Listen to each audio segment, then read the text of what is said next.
Hey, what is up, guys? And welcome to a brand new podcast with Nick and Linz. Nick and Linz, for all of those living under a rock and unfamiliar with them, are the creators of Naked Wonderings. So if you guys are not familiar with their work, you can find it at nakedwonderings.com. And also there you can find the links to all their social media. If you're not already following them, you should. So let's talk a little bit, first of all, of what we're doing here. I want to call this a naked conversation with. It's going to be like a video podcast where we get the opportunity to have long, uncensored, unscripted conversations with a lot of leaders behind the Naturist movement that have a lot of interesting things going on. So today we have a very high profile couple, but in other occasions, we'll have people that you're probably not familiar with. And the idea is to get the opportunity to meet them as if you were having a beer with your friends. So cheers. Or wine. Or wine. Or wine. So guys, thank you for being here, first of all. Thank you for having us. Yes, absolutely. It's an honor to be the first on the show. Yeah. Yeah, well, you're the 1.2 or 1.5. So the idea started when I was interviewing Björn from the Naturist symbol. We could talk about that a little bit later. Mm-hmm. But it was cool because I had never had the opportunity of having a long conversation and recording it and sharing it. A lot of people really liked it because it gave them the opportunity to meet the person behind whatever is going on a little bit more than you could in a regular interview when you have very limited time. So I wanted to replicate this phenomenon, and you guys accepted and were the first people that are going to be a part of this. So thank you. Of course we accepted, of course. It's actually that's the reason why we accepted, because we had some interviews before, like the last couple of weeks, but it's always on a very limited time frame. Yeah. It's like you have 5 to 8 minutes to answer 10 questions or so. You have no chance to go deep into an answer. You have to be fast, pack, and say the things you want to say, because as soon as you know, time is gone. Yeah. And the thing I don't like about those interviews is that they're very limited. It's always the same thing. So you could be interviewed by 20 different media sources and it's going to be the same exact interview. Yeah, especially that one question. When you travel from A to B, are you naked as well? That's the question. I'm like, oh my God, seriously? And everybody knows the answer, but still that question is number one. And then the second question is, are you naked right now? I was like, no. Under my clothes, I am. Yeah, and the funny thing is, sometimes they ask us like, "Hey, can you pretend to be naked?" And then they ask the question, "Are you naked right now?" Yeah. Hey, it's showbiz. It's media. So we're probably going to have a couple of obvious questions depending on who's listening to this. It's fine. But I don't want it to be the traditional format. And I think it's good that you mentioned about Are You Naked? Why we're doing this stress. And I want this to be on as many social media platforms as possible. Yeah. And I don't want to get censored for it, because I think at the end of the day, regardless of whether we're dressed or naked, the information that we're sharing is what is important.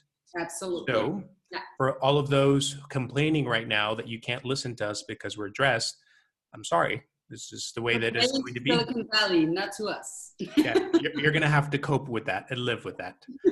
The good thing is that it's completely in line with the message we keep sending. Like we are fans of clothing optional.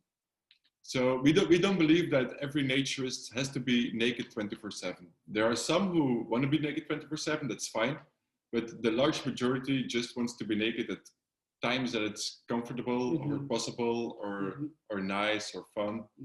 And that's the message that we keep sending. Like, we are naturists, but we don't have to be naked all the time. Of course, and it's more like a matter of being able to choose whether to be dressed or not, more than an obligation to be naked. It's like, oh, it's winter. What do you do when it's winter? Well, I wear clothes. Yeah. I don't know. It's funny and ridiculous how people think that just because you enjoy being naked, you have to religiously be naked all the time. And that's why they come up with ridiculous questions like, do you travel naked, or do you, when you go to the store, are you naked? Or have you ever been arrested by being naked in public in places where you shouldn't be naked?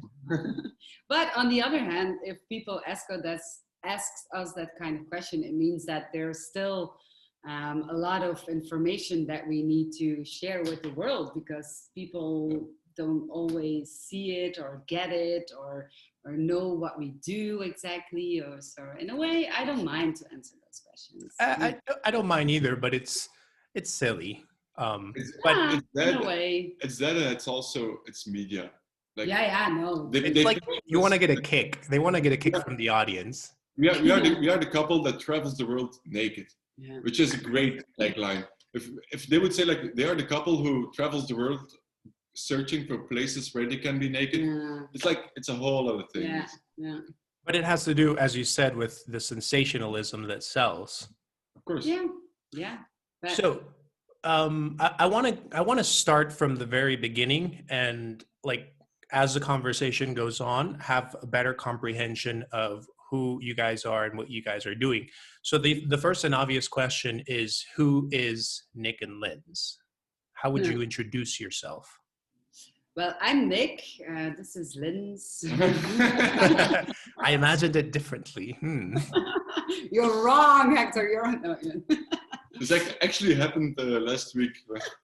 We were about to come live on the TV on Ireland, and the girl said, like, just to be sure, you're Linz, right? Yeah. And I was like, no, I'm Nick. And she was like, what the fuck? Don't mess with me, Linz. Don't mess with me. I was like 30 seconds before we were going live, she was like, don't mess with me. Don't mess with me. He was probably very nervous and concerned. Yeah. Hey, but we need a good laugh now once in a while. But we are Nick and Linz. Yeah, we are Nick and Linz. I am 34 years old. Nick is 38. Older. Yeah. I prefer the word older. Older, yeah, not your. I didn't know you were so sensitive with numbers, Nick. Yeah, who is Nick and Linz? We know each other for 20 years now, I think. Probably. Wow. Yeah. Where did you meet? We have mutual friends. In the same small town. In the same small town, yeah. That is? Laarne. Laarne. Belgium, right?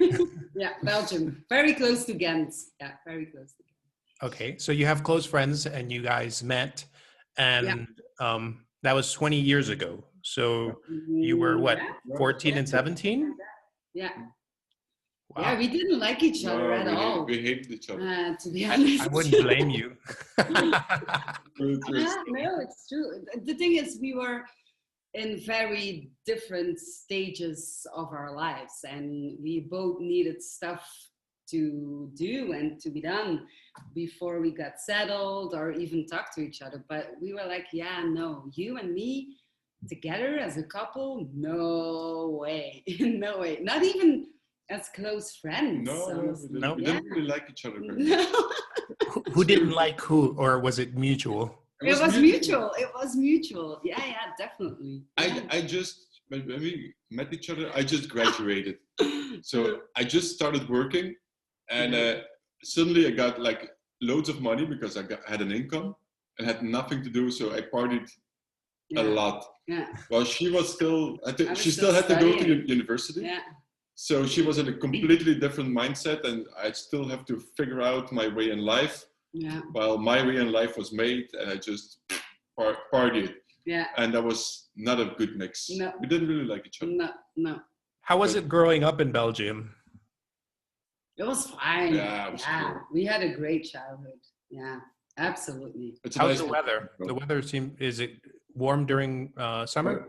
Weather sucks. Weather sucks, but it's not like minus 20 or Celsius. That's not the case in Belgium, but it rains a lot. But when you're young, you don't care. You know, you just, you have the most important thing in life when you're young or when you're a teenager are your friends. And the weather you don't mind. Your parents are not important. Your sisters or your brothers are not important. The only thing that matters are your friends, right? Well, that was the case when we were growing up. And how did you stumble across naturism? How did that happen, especially when you live in a country where the weather isn't always the best? Yeah. Good question. I got a coupon from my girlfriends for my birthday. And it was for, I don't remember exactly, one day or a weekend or something at a at a spa. It's like a wellness center here in Belgium, because we have wellness centers a lot, not only in Belgium, but in Europe in general. And we started Googling, and the fun ones and the most attractive ones for us were only without clothes. They had the most beautiful swimming pool, and they had they had the best masseuses and many saunas, everything. Yeah. The So big ones. Yeah. The cool ones were all nude obligatory. Yeah. So we picked a naked one, and then I think, not kidding, I think at least 45 minutes we were on the parking lot in our car waiting to go in. Yeah, at least 45 minutes. But because you were nervous, or? Yeah, we were scared as hell. Yeah. That's a strange thing. We had the choice between like 50 places, of which 30 were 30 were without clothes. So we picked the one that was like the farthest away from where we live. Yeah, almost the border with Germany. It was like so it was really far. There was no chance you would stumble across someone you knew. Of course. Yeah. And then we passed by in the morning, and we looked at the place, and we saw the parking lot. It was still empty. It was nice. And then we went to a B&B where we were going to stay during the night. We checked in. Yeah. And then we came back. Yeah. And the same parking lot was full. It's like, but that's like the amount of cars you see. It's like, fuck, all those people. Can I say fuck? Yeah, sure. It's Mexico. It's YouTube, but it doesn't matter. You say fuck. It's like 50 cars. That's at least 100 people that are inside and are gonna see us naked. Yeah. And it's like that. It hits you. Yeah. Like those are all strangers, and until that time. Like the only people who have ever seen us naked were family, close friends, a couple of boyfriends, girlfriends. Mm-hmm. That's it. Like people you know very well. Yeah. And then you realize, like within a couple of minutes, there are like at least 100 strangers that's gonna see us naked. What would be easier if it was strangers or people that you would know but are not as close together, like maybe acquaintances? Probably strangers. Probably the best. Is the easiest thing. Yeah, and the vision that I think a lot of people have over Europe in general is that they're much more open to nudity than a lot of other places, because, as you mentioned, you guys have seen your friends and family nude, and they have seen you, and it's not a big deal. But in many countries, for example, Mexico, that's not really common, and it's even so weird that women go into the dressing room and they can't dress. A woman cannot undress in front of another woman, even if it's her mom or her friends. Or so the body shaming in other countries is really, really drastic. And you guys were probably nervous because you were going to be seen naked in public from people that didn't know you. But the idea of being with friends or family nude isn't something that startles you. No, because we're used to it. We're more used to it than being naked among strangers. And also, like, I don't know how it is in Mexico, but if we go to the gym, for example, the showers are separate, but it's one big shower. So all the girls and all the women shower naked together, and all the men shower naked together. No. I don't know if that is the case in Mexico. I don't think so. But no, for women, they all have like their little private shower, and there's like an open place where they would change, but they all cover up to change. In men's situation, there's the private showers, but some men do hide to change, but most men, especially older men, get up completely naked in front of everybody, and it's normal. What's not normal to me, or what's weird to me, is that the younger generations are more self-confident, or not self-confident, self-conscious about their nudity than the older generations, because it's really common to see older people openly nude, but not so common people our age. But don't you feel the same? I'm like, and sometimes for me, I think, okay, is it because we have naked wanderings, and because what we do makes us more like, how do I say, acceptable to our bodies, but like accepted for our bodies. But now that I'm getting older, I care less what other people think, what other people do, what other people see me naked or not, or that I have a belly or not. And I talked with my girlfriends about that topic a lot, and they have the same, like, because they're getting a little bit more older, like everybody's in 30 plus age, that there is a huge difference when you're 30 plus or 40 plus than when you are 20 or 15 or so. You care less that what people think of you, or what people say about you. I think that's a general trait. I've noticed that and it's a lot. not only the nudity, it's with everything. When you are 25 years old as a girl, I was like, okay, I'm not gonna leave the house without makeup, and now it's like, I don't care if I don't wear makeup and I have to go to the store. Who cares? Because nobody's watching. It depends from person to person. We know people who are 60 who never leave the house without wearing makeup. No, but like in general, I think when you're getting older, you care less what other people. I think in general, what other people think, or or how other people see you. It probably has to do with a sense of belonging. When you're growing up, being part of a group is really important. And as you grow older, you probably already have a very close group, and you don't really care about wanting to please everyone. So you focus more on what you like. And I think as long as your inner circle is okay with that, you just don't care. I don't know. It depends on the situation. Like if you are married, you have children, like you don't have to be attractive anymore to other women, because it doesn't matter, because you're married anyway. It's true, but I mean, on the other hand, it would be important for you to take care of yourself or your couple. But I'm those not are saying right and wrong. Things. It's about the mindset.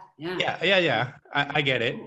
But the thing is, I've noticed that a lot of couples, at least here in Mexico, they're naturists, but they don't even tell their children that they're naturists. So they go to events, but it's like they're secret. And it's funny how they have to hide and go to a nude event, and their children can't find out about what's going on. We have that in Europe as well. Yeah, but much less. It's but, really the American way. We've met so many people, like North Americans, who never tell their children. We know Europeans as well who do the same. And for us, it's like, we don't really understand, because what do you want to hide? Yeah. And to me, it's like, if you don't think it's something sexual, why would you not talk with your children about it? Mm-hmm. So the fact that you don't, and even if it was sexual, right? I mean, we do have a we have a hypersexualized society, for one. We see everything hypersexualized, like the body is always hypersexualized. But then again, sex is a huge taboo, so it's very contradictory. And still everybody does it. Yeah. Yeah. If you think about it, it's weird. Huh? Is it that we like to bullshit ourselves, or? Definitely. Yeah. But there's a difference. There's a difference. Like if I would be, if I had children, I would be comfortable telling them, like, I'm going to a naturist place. If you want to come, you can come. I would not be comfortable telling them, like, I'm going to an orgy. I will not invite you. You see, there is a difference. But when it's sexual, okay, you don't tell the kids. That's something I understand. Although I also think that's a taboo. You could speak openly to your children about your sexuality if they were raised that way. I don't think it should be something shocking. They understand, like naturist children understand that their parents are probably weird because the rest of the world doesn't do that. Mm-hmm. So they probably don't share it with their friends, but they learn to accept it, which is ultimately what's important. In my family, it's the opposite. It's like yesterday we went to my dad and my stepmom and my sister, And we talk about sex, and we talk about nudity, and we talk about, I don't remember how it started, but shaving, because I saw a documentary about shaving and girls that are obsessed with shaving and body shaming and slut shaming and everything. So we started talking and like educating our parents about the topic, about naturism and about sex and everything. And it's funny that they are like, okay, we can talk about this topic with Linz and with Nick and with my sister. And it's like, okay, whatever, let's talk about it. And there's nothing to be ashamed of. But what's funny. Is it the same for Nick's family or no? Sorry? Is that a topic that you could talk with Nick's family or no? My family, we don't talk about this. No, No? My family is pretty open. more Liberal. Open-minded, yes, than your family. Yeah. Well, that brings me to another question. How does your family perceive what you do? What do they think about it? They think it's amazing. Yeah. Yeah. Both? They really do. Yeah. And you say that your family is more prude, but on the other hand, your mom, she was like, at the beginning, she never talked about it or with us or something like that. But I think last year or maybe 2 years ago, she was like, yeah, maybe I want to try it myself. And then I was like, oh yeah, you go, girl. I have the advantage, like my mom supports everything I do for 100%. Whatever it is. And that's, the thing is, she may not agree, but she will support it. Yeah. And then she will read on it. And that's how she got convinced. Like, she just, when we told her, she was like, yeah, okay, if you want to do that, of course, I'm 100% behind you. But then she started reading up and she was like, yeah, that sounds awesome. I think the level of support, some tips. the level of support is really interesting because my mom is always like very, very supportive, but I think sometimes she's a little too over supportive. I remember that I used to, like when I had my YouTube channel before it was closed, every time I uploaded a video, my mom would share it with like all of my family and all of her friends. And it was a little bit embarrassing because I would upload a video and I knew that someone would put that video in my grandmother's living room so my grandmother could see. And it's not that I'm ashamed of being naked. It's just, I don't know, like the whole persona of talking in front of a camera and just the whole thing for me was a little too much. And knowing that all of my mother's friends and everybody around her, like she sends my videos all the time and everything I post and everything I do, was probably a little too much, but I'm very grateful for her being so supportive. That's awesome. Yeah, it is. It's definitely is. It happens with everybody. There are the people who you can talk to and to who you say what you're doing, and there are other people just you prefer not to mention it because you don't want to get into the discussions or you don't want to make them go crazy and stuff like that. But then somebody else does. And in the end, it's always fine. Yeah, it is. But do they react negatively? Because I've noticed here, at least in Mexico, people, if they don't agree with something, they won't say anything about it. So they don't really confront you because they think what you're doing is wrong. They don't say anything, but maybe talk behind your back. Yeah, it's kind of similar. Some people will confront you, but most people just keep it for themselves or talk behind your back. And honestly, I don't care. But we don't care. No. We learned not to care. No. I mean, especially when you're doing something that is in everybody's face, like something so high profile, you can't live off of what people think because then you would always be worried and you wouldn't do anything. Yeah. Okay, it's nice that like when you upload a new picture or a new blog post or a new video that people say, it's awesome, I really like it. Of course, it's nice to hear that kind of comments. But honestly, if some people don't like it, okay, then unfollow us and go on with your life. Yeah. Which is also interesting how sometimes it's easier to find support among strangers than it is amongst your friends or your family, no? Yeah. especially I've noticed that, especially for example on Patreon. We'll talk about your Patreon a little bit later on, but it's like shocking to me that I would have supporters that are, giving me $100 a month, and there's people like across the world that have never heard of, like, don't know me. They've seen what I do, but they don't know me, and they're still willing to support it, which I think is really, really cool. Maybe it's just because they don't know you that they give you so much. That's probably it. That's probably it. And maybe we should keep it that way. No, but it's true. It's weird. It's weird how these things go. It's like we had the same thing. Like, we get support from places that we never even thought that would happen. And then on the other hand, the places where we expected support, the support was much less than we expected. Yeah. It's like, it's very hard to put your finger on it. Yeah.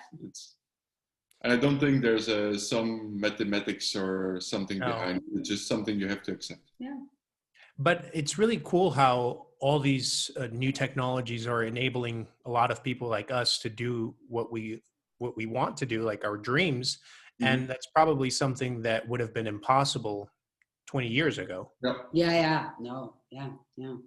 Like, the opportunities that the internet gives us is mind-blowing. Yeah, especially now. When you are, when the world is not that open and not that flexible anymore. So, imagine that we had to go like ring door to door. Like, we're gonna write about naturism. We're gonna promote naturism. Do you want to support us? No. Okay, next door.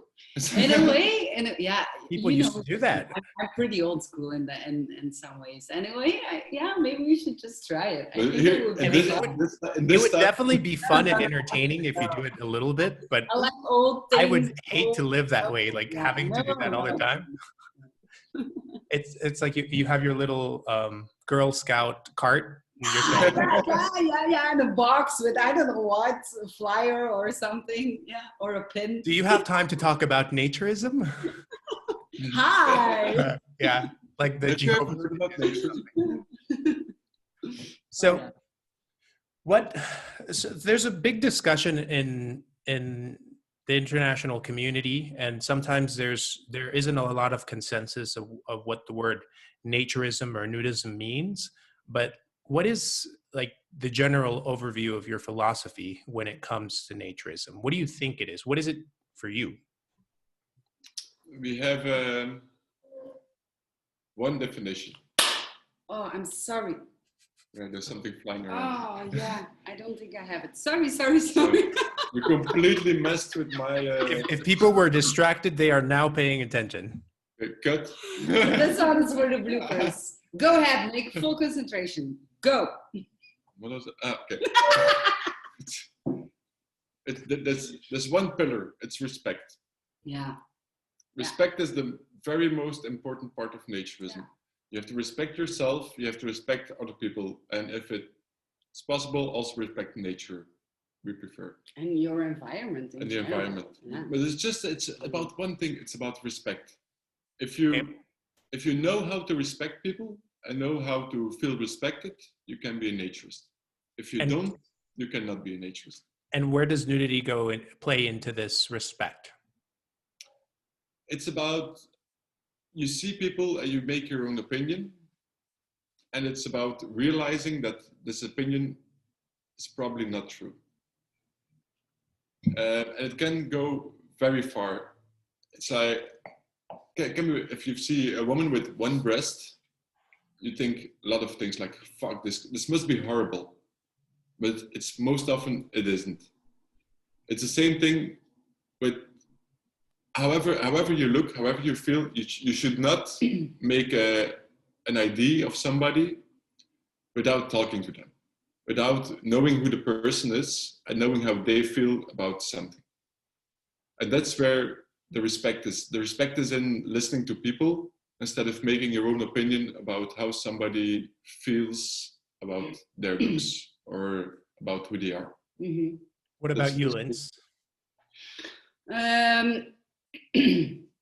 Yeah, absolutely. Respect is definitely a pillar of naturism, but I think it goes way further. Respect is just being part of being human.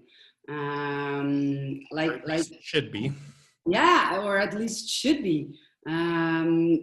You have to have respect for every living creature on this planet, if you are a naturist or not.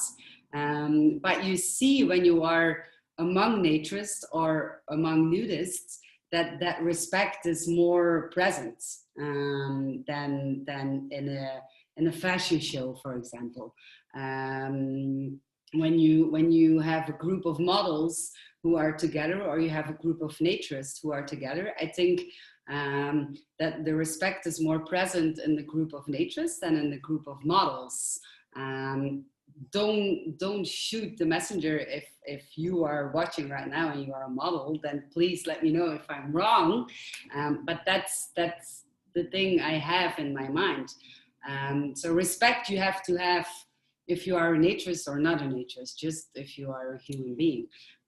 I think the most important part of being a naturist is how you feel about yourself. And if you want to be naked, who cares? Go. If you want to color your hair pink or blue or purple or whatever, or you want to shave it, go do it. If you want to tattoo your whole body, go do it. And you like it, then do it. As long as you have the consent for yourself, then who am I to judge you? And I think that's very, very, very present in a nature center. That's the beauty of naturism, because it teaches you a value that you take along in the rest of your life as well. We've seen a lot of people of whom we think like they in certain shapes or body types of who we think like in the textile world, if people would see you like this, you would be shamed. But here you are not, and you're respected. And we respect you, other people respect you, and there's nothing wrong with you. It's like the right way to respect you. And we take this over into the clothed world. And we also respect more people who we might not respect if we hadn't been naturists, because because we would judge more. We would judge people on things that you shouldn't judge people. No. Like how you look. There's no way to judge people like how they look, because who are you to judge? Who are we to judge? We don't know how they feel about it. No. We don't know their background. No. And it happens so often in the street, like you think like, And then, but as a naturist, you realize like there's so much more to that person than just the thing that I see right now. And that's something you learn. But it's because you have a common ground.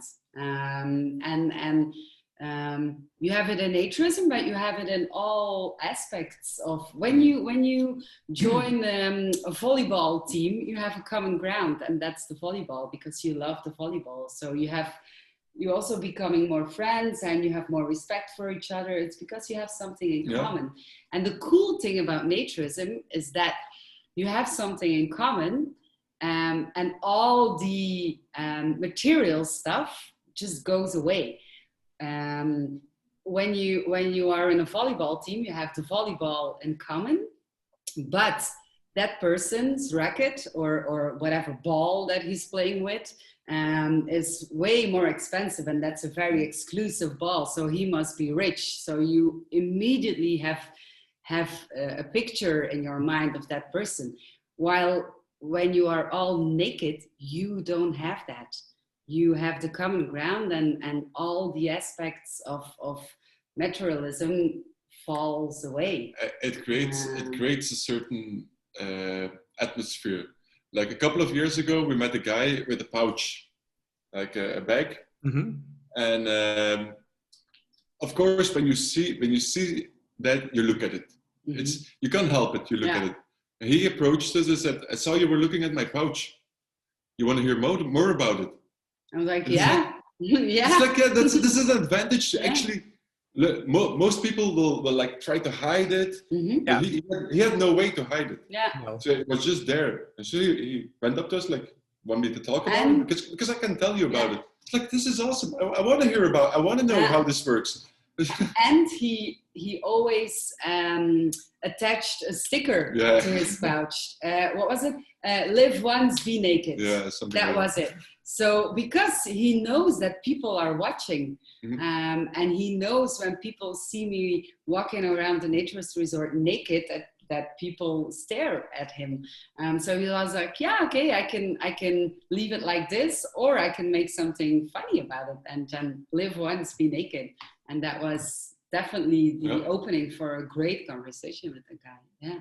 I think that's definitely true, that the Naturism helps you, or more like forces you to get to know the person. But I also feel that there's a lot of things that are human, like status, or like, I don't know. I don't feel like being naked eliminates everything.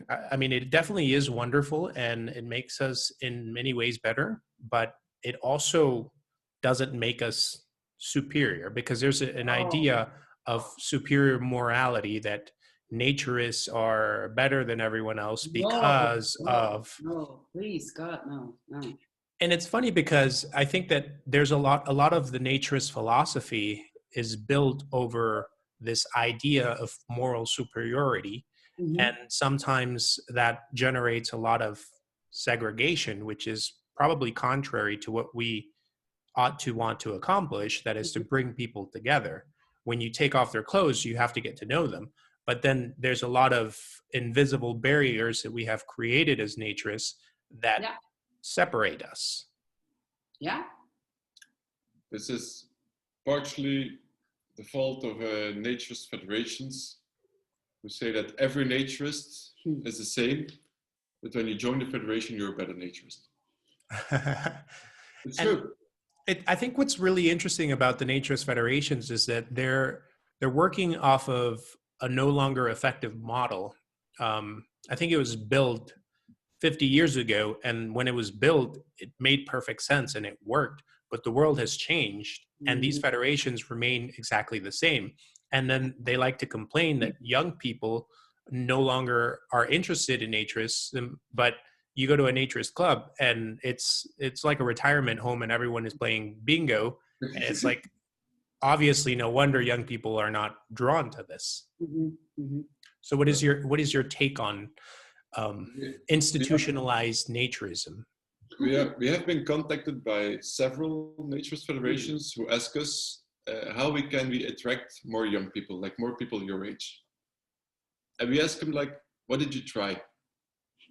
Okay. We tried Facebook. It doesn't work. We tried Facebook, but it doesn't work. We had the annual petanque tournament, and we gave 50% off to people minus 40. It's like, if you give me 50% off, I'm not coming. Yeah, like, it makes no difference. I'm not interested in going. If you pay me, I'm not coming. It's like if you invite me to a bad party and you're gonna pay for it, I'm not going to the bad party regardless. No. You have to change the party in order for me to want to go to the party, and then the price is maybe relevant, but not as relevant as it was before. Price is never number one. It doesn't matter what you buy. It doesn't matter what you want. Price is never, ever number one. I think value is number one. Absolutely. Added value. If you look at naturist organizations, federations around the world, most of them were started in the late 60s. Because then naturism got a boom with the whole liberation thing and Woodstock and Free the Nipple. Then everybody became like the sexual revolution in Europe and US.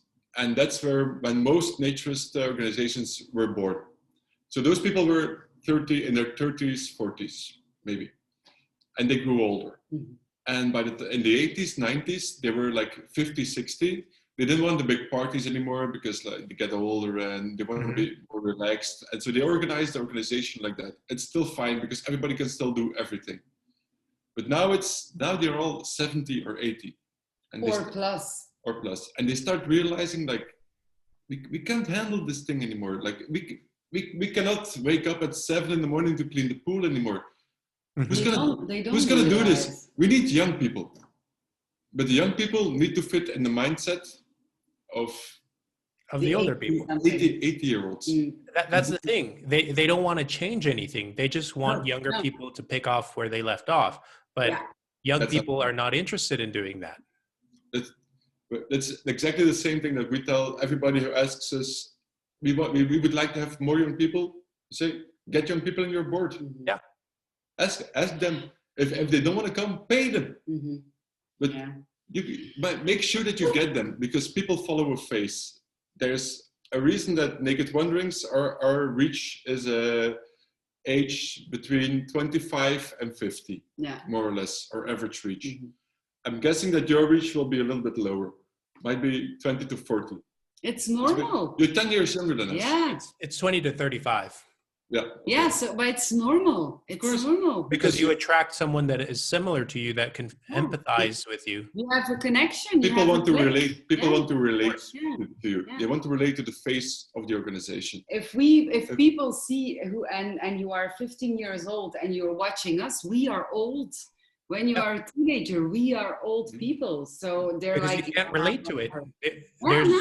It's a different mindset. It's a different world. It's a different interest.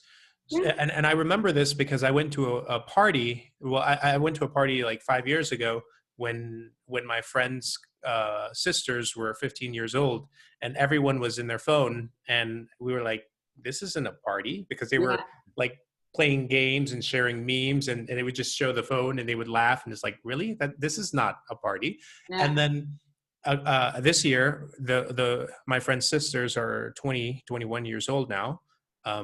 And I'm 28, so I go to this party and I'm like, I'm old. Yeah.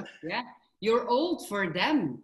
Yeah, well, I feel old because I can't relate to what they like and what they're doing. So I'm really sure that they see me as old.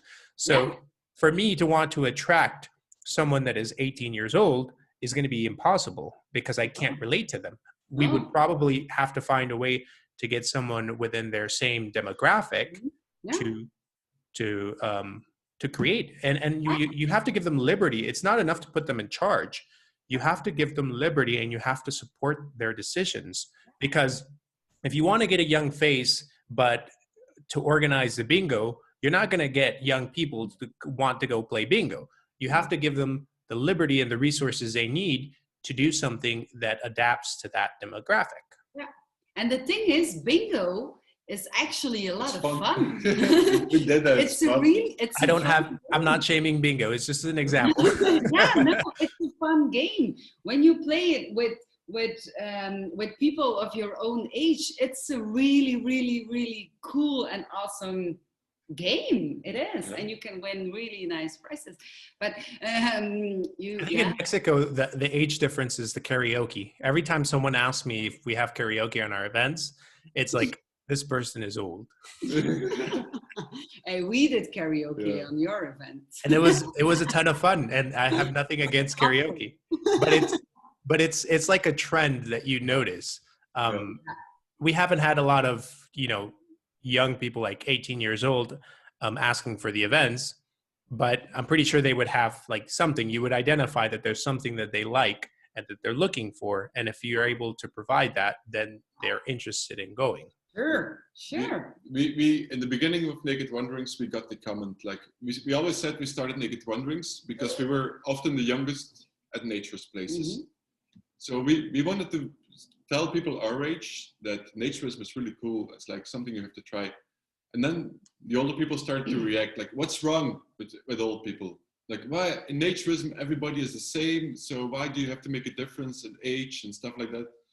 I keep telling them, like, age is like a language. Like, I'm in my late 30s. People of my age, they speak my language. They speak Dutch or English. People in their 50s, they speak French. It's like, I can still have conversations, but it's sometimes a bit difficult. People in their 60s and 70s, they speak Portuguese. I know a couple of words Portuguese and I can make myself pronounceable, but it gets more difficult. As age goes on, they speak Chinese. It's like I have no bond with them. No. And it's still fun. Like, I can have fun with a group of Chinese. Me alone with a group of Chinese, I can have a lot of fun. Once. but not every day. Yeah. And that's Of course. where it goes wrong. Yeah. I think age is a really sensitive topic, especially in naturism, because there's a lot of young, old people, like very hip and very, very interested in things that are going on in the world and social media and whatever. And in a way, they want to be accepted and perceived as one of them with younger generations. We know a lot of people that do that, and they're definitely very well received. But there's a lot of other people who don't understand our language, who are not interested in learning it, who just, and it's fine. There's nothing wrong with it, but we have to acknowledge that there's difference of interests.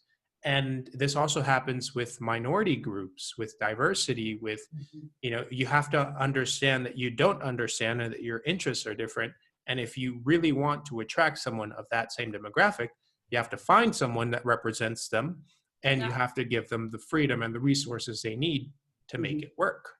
And the thing is, why is naturism, why is the big group of naturist locations and organizations and all of that, why are they not seeing that? Like, the thing is, again, the volleyball team existed 50 years ago as well. It's still the same volleyball team, but they're evolving, and they are attracting young people. They put young people in charge, social media, blah, blah. But why is naturism like, I don't know, the ugly duck in the pool? I don't know. It's not. It's like they're stuck, and they want to be stuck in the ice. Like, and for what reason? Everybody is evolving. Every association is evolving. Organization is evolving, and still the naturist part is just The cool thing is doing nothing, and they don't see it. This can change like this. In 1 year, this can change. I remember, like, when we were kids, yoga was a kind of sport to do when you are too old to do any other sport. Then, like, I used to watch, like, yoga. It's all like 70-year-olds on a mat taking a nap and lifting the leg or something. Meditating. Now it's like hugely popular. Yeah, no, it's true. And I'm absolutely sure that the same thing can happen with naturism. Yeah. But there's a lot of things that I don't understand. Like, for example, what is the obsession of attracting women? I understand that it'd be nice if there was more women, because in general, it would represent a wider demographic and it would be more welcoming. I get that part, but I don't understand the obsession of wanting to attract more women and wanting there to always be an artificial gender balance, when in reality, a lot of the reasons why women don't go are either culturally, and that's something that as naturists we can influence but we can't change, or it also has to do with the way that, the same people that are trying to attract them end up scaring them away. Yeah. So the thing is, we want a safe environment as well, because we are a little bit more sensitive on that topic. But it's not exclusive for women. Men seek safe environments. It's just we don't feel threatened. Yeah, maybe. And also, I think, well, from our experience, women don't have the need to talk about it, to explode it, like, hey, I'm a naturist and I'm open with it, and hey, let's invite some friends and let's all go to the naturist resort together. First of all, because we don't have the need to be as open about it, and also we don't always have a place to go where it is safe for us, and that is, you have to admit it, it's a real problem. It's true.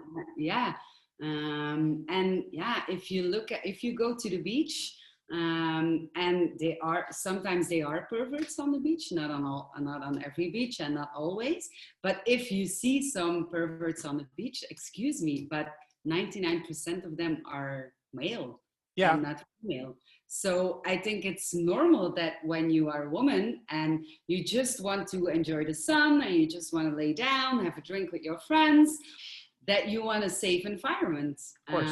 So it works in two ways. I don't think that the resorts are so eager to attract females, but it's also because if they attract more females, they create also a safer environment for women in general. So I think that the resorts are definitely eager to attract more women. So much, two ways. so much so that sometimes they're even willing to cripple their growth in order to have an artificial gender balance. And they also fall into very discriminatory practices, systemic practices, in order to attract more women. And I think that ends up scaring them away.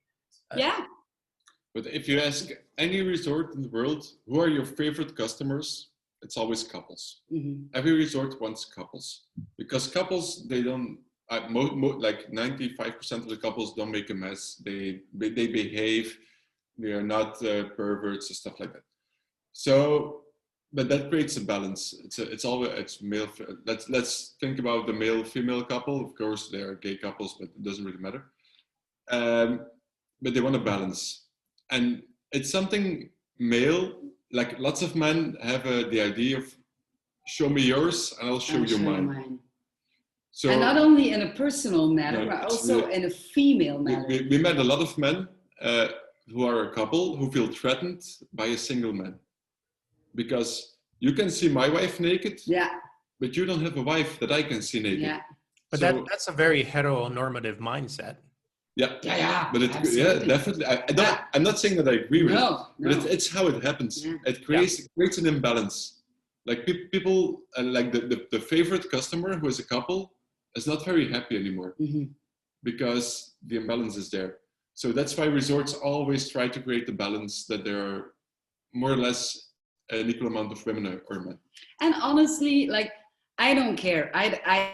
Because I'm way over that point, but it's also because of what we do and what we do at Naked Wanderings, and just because of our lifestyle. But if I'm the only female in a bunch of males in a naturist resort, I don't care anymore. It's not like, okay, whatever. But if we have the choice, like resort A is only men and us, and resort B is a gender balance. If I don't know the people, because that's very important. We would go to both places, but next time, where would we go? Once we got to know both places.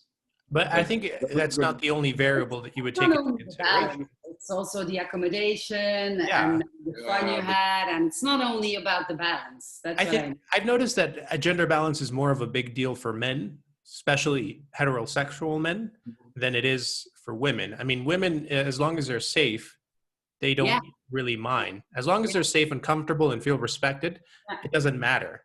But for men, it's just, it's really important. And they always use their spouse or their partner as an example. No, she feels more comfortable when there's more women, naked women, I can see and enjoy. No, but there's a lot of that. Or feeling safe is super, super, super important.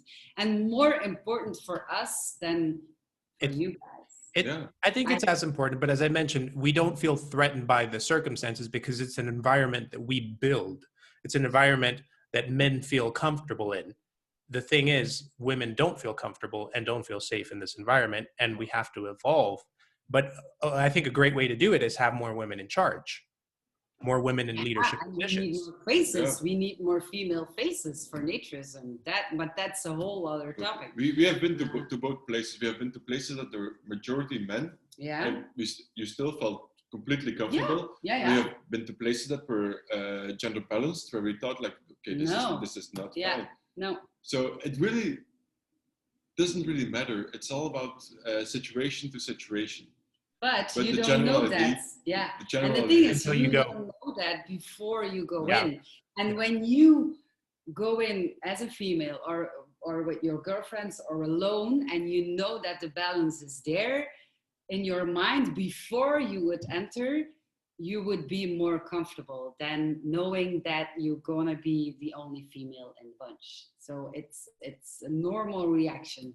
So let's go a little bit back to, you were mentioning that when you decided to start Naked Wanderings, you did it because you wanted to attract more of people within your same demographic. how long ago did that start, and how was the initial process of creating it? Like, did it evolve into something different than what you imagined, or did it end up being what you thought it would be? It was nothing like we imagined. No. We never thought that Naked Wanderings Oh my was going to God, be no. something big. No. The initial idea was, I think 8 years ago, we took a break from work and we traveled for 1 year through South America. Yeah. Mm-hmm. And when we came back, we didn't really felt like we fit into the regular life anymore. But we had to because we were pretty much broke. In How long was Belgium, your vacation? working, house, blah blah blah. That. How long was the vacation again? 1 year. 1 year. 1 year. So Okay. we traveled to South America for 1 year. So at that point, we already said like, okay, we're gonna do this again. So we're gonna start saving money. And then meanwhile, we rolled more and more into naturism, and we recognized the differences, and we saw like how nature Was your initial trip naturist, or was it just a regular trip? nothing to do with nature. We were already naturists, so Yeah. we went to some beaches. We went to some in nude Brazil, beaches in Brazil, but and, yeah. other than that, it had nothing to do with naturism. But we learned, we learned that while we were more and more interested into naturism, we are the internet generation, so we looked things up on Google. And what we found was like really old-fashioned, patronizing, boring. Not attractive at all. It didn't show naturism how we experienced it. Yeah. And that was the idea behind Naked Wanderings. Like, if we had not been naturists and we were curious about it and we would read the things online, we would say, okay, no, this is nothing for us. Yeah. And that's a problem we wanted to counter. Yeah. So we started Naked Wanderings, but meanwhile we were also thinking about doing another big trip, and we were saving money to do so. And for us, it was like the logical reaction to, we have a passion for travel, we have a passion for naturism. Let's bring them Put together. them together and do something like, let's go search the world and see how naturism is organized and perceived around the world. How long did you so save? if you can just convince one young couple our age and we meet them in a naturist resort, then we're not the young ones anymore and we have somebody else to talk to. That's stupid, but that was also something that was like the initial goal. You just wanted to attract maybe just one more couple, and that maybe would just one more couple and to hang out with, because it's just, let's be honest, it's a great way to spend your time. Why should you wear a bathing suit? It has no purpose at all. So if we like it, then maybe another young couple like it as well. So maybe we can hang out and drink wine together. So how long was this saving process, and also the intellectual process behind creating Naked Wanderings? Our saving 3 years? We saved for 5 years. 4 years? 5 years. Wow. 5 years? We were 5 years in Belgium? Yeah. We've been 5 years in Belgium. Oh my God. I always think we were only 3 years. No. It means you had a good time, Linz. Wow. Yeah, I did But we didn't so really. many stuff in those 5 years. The thing is, we thought a lot about Naked Wanderings, but when we think of it now, it's like everything we thought didn't really matter much. Mm-hmm. Because What do you mean? we had no idea to become popular or famous. No. We were just gonna try it and see what happens. And the initial plan was to travel from Belgium to Australia, more or less without flying. Yeah, overland. And We have friends in in 2 Australia. years. In 2 years, and meanwhile discover nature's places along the way. Yeah. Are there a lot of naturist places in that route? No. Apparently not. That's something we figured out along the way. Yeah. So now we are traveling. But the thing was, our travel was the main goal at the beginning. So our focus was traveling, and then Naked Wanderings was like a side project. Yeah, it's like, okay, we're gonna travel, and then we'll see, and we will do some stuff on Naked Wanderings. That was. If we find a place, we'll. And then we write about it, take some pictures, put it online, blah blah. And this was in 2000 what? 17. Summer 2017. Yeah. Okay. And then after 3 months of our trip, we were in Greece at the moment. It exploded, like, crazy. And you had been doing Naked Wanderings for a short period of time, right? Three months. 3 months. We got international media coverage. Yeah, I still remember we went to a nude beach, took some pictures, had a great time, had some dinner, blah, blah. And we came home in the evening and it was like, oh my God, okay, something really bad happened. Because your social media was exploding. We missed like 50 phone calls. From home, yeah. Our parents, mom, dad, it was like, okay, wow. Yeah, That's concerning. We were like, okay, yeah, something really bad happened. I don't know, an earthquake or somebody died or I don't know. Like all those bad things go through your mind, like at that moment. And I was like, okay, yeah, relax, chill. And then we opened our computer, opened our phones, and I was like, oh, wow. This is huge. Newspaper. Yeah. What happened? Who picked up the story? It was the UK Metro.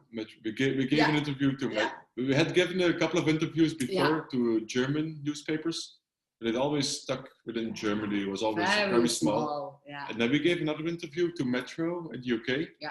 Mm-hmm. And the next day, like 30 countries had just copied the interview and translated it into their language, including Belgium. Yeah. Wow. So we came back and it's like, we see this like articles in our own language. Like my grandmother doesn't know yet. So I had to call her like, before you read the newspaper, I have to tell you something. She already knew. Yeah, she already knew. She already sees. What are you doing? That's a fun conversation to have. Yeah, it was weird. Oh my God, it was so weird. Yeah.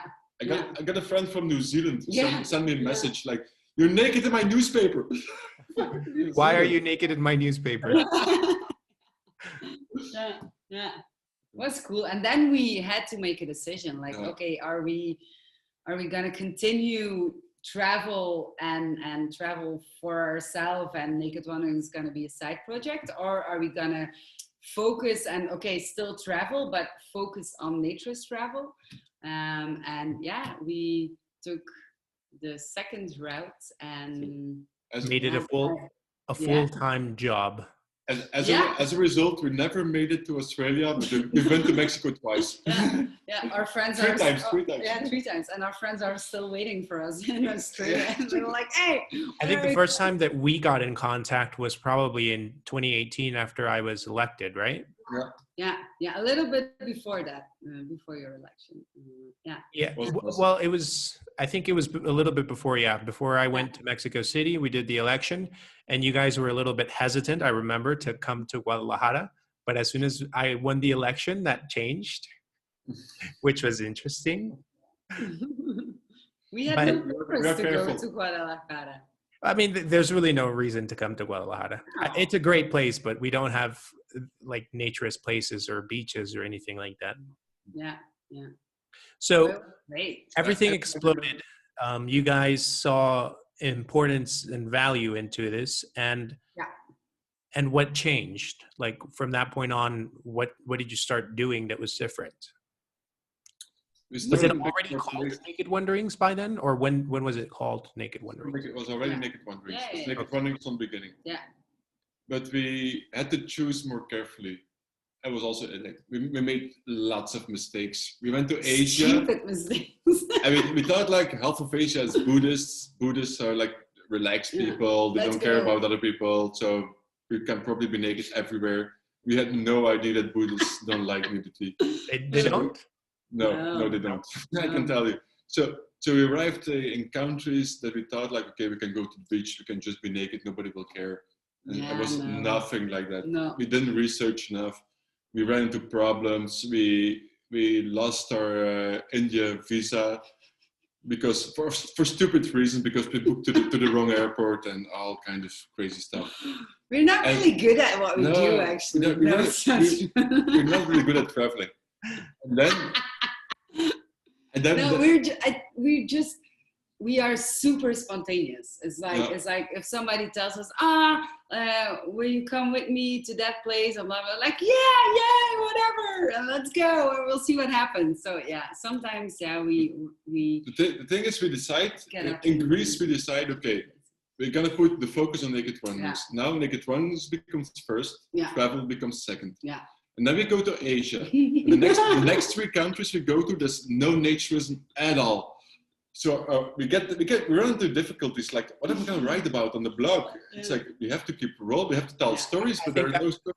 That was a time when you guys got in contact, or I got in contact. I don't remember how it was, but I remember that you guys were like stranded in Asia, and you're like, there's nothing here.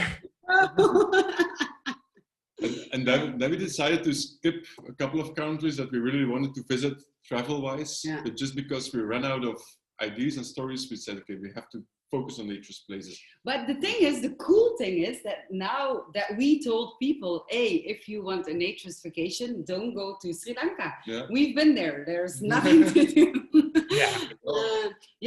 So on the other hand, it was cool that we did stupid things and that we made mistakes, because we were still able to inform people about that. So it worked on our blog, and I think just because we are so open with our mistakes and open with the things we do, that people appreciate it more as well. It's always a work in progress. I mean, you can overthink whatever you want, but reality is going to hit you and things are going to be different. And your ability to adapt to that is what makes it interesting. And why hide it? Why hide it? You have to embrace it, of course. We are not superpowers. We are not superheroes. So we wrote about it. Sri Lanka, don't go. We wrote a blog post about it. Cool country. Do go. Yeah, do go. Not for the naked place. And go to Myanmar and go to Thailand. And Thailand, more opportunities than Sri Lanka.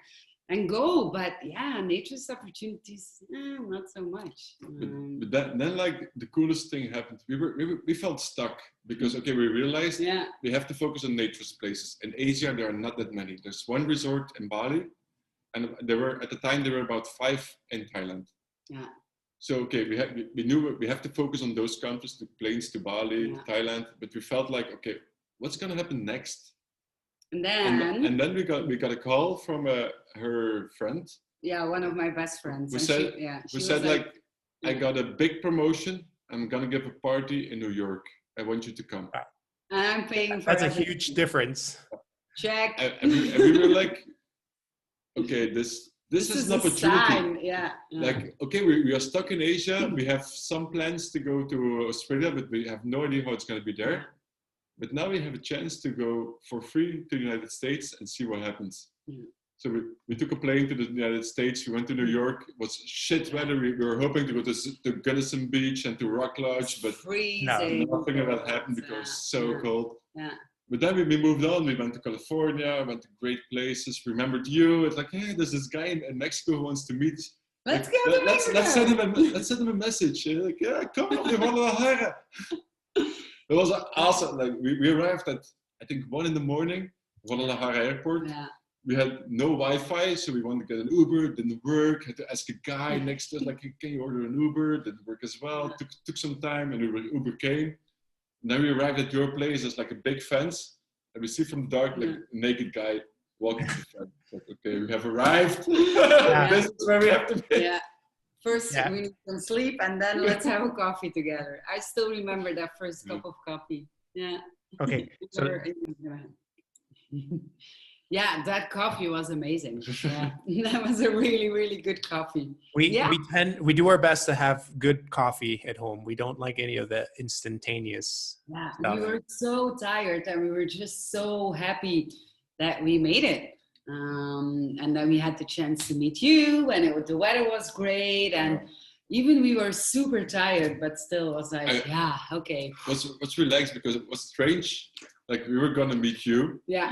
Meanwhile, you became the president of the Federation of Mexico, so we had no idea what to expect. And then we meet you, like a laid-back guy, like a regular guy, just.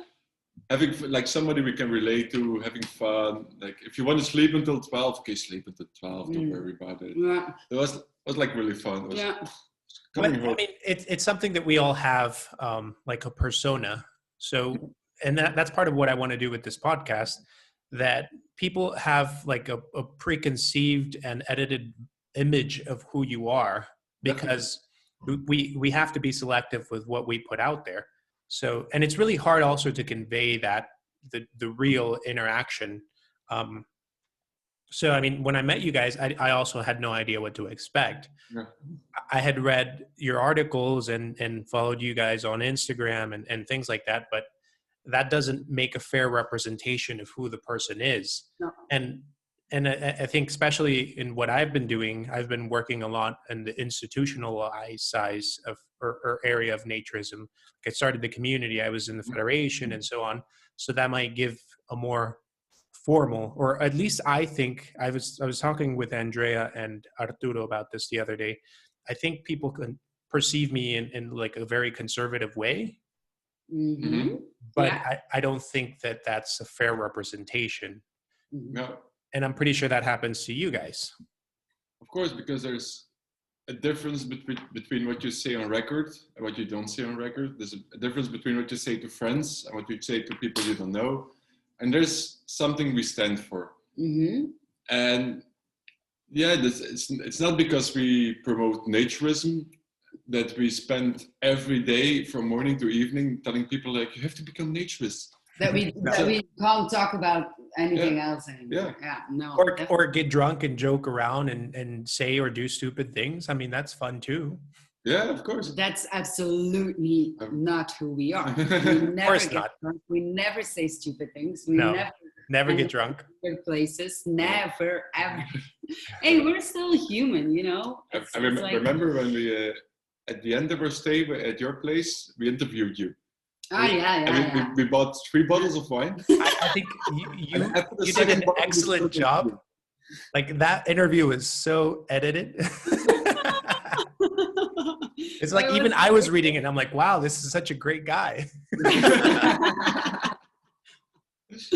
Fake news. Hashtag. Yeah.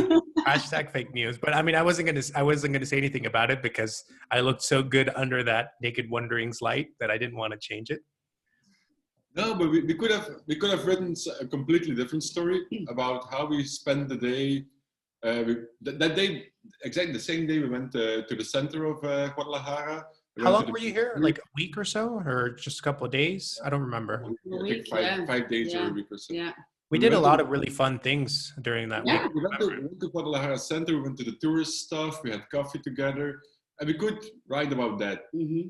But it would have nothing to do with Naked Wanderings, nothing with naturism. No. So for us, it's just we focus on the points that have to do with naturism. And we do that all the time. Like we travel to lots of places and we go to see, like when we are in Asia, we go to see the temples. When we went to Brazil, we went to the rainforest for weeks. Mm-hmm. Yeah. But we only wrote 1 blog post about the time when we met up with a naturist group in the rainforest. Mm-hmm. That's something like, okay, this is something our readers want to read. Mm-hmm. We can write about like the other days we spend in the rainforest and do other fun stuff, but it has nothing to do with Naked Wanderings. So and I remember that when you guys came, we were partying because I had just won the election. What party? I don't remember any party. You don't remember any party? And I guess it was a really good party. That's why we don't remember. No. That's why You said that we were never allowed to talk about that party anymore. Oh, no. I mean, we just had a lot of fun. Yeah, we did. Yeah, it was legendary. We allegedly had a lot of fun. It was a great time because things change when you're in a position of authority and power.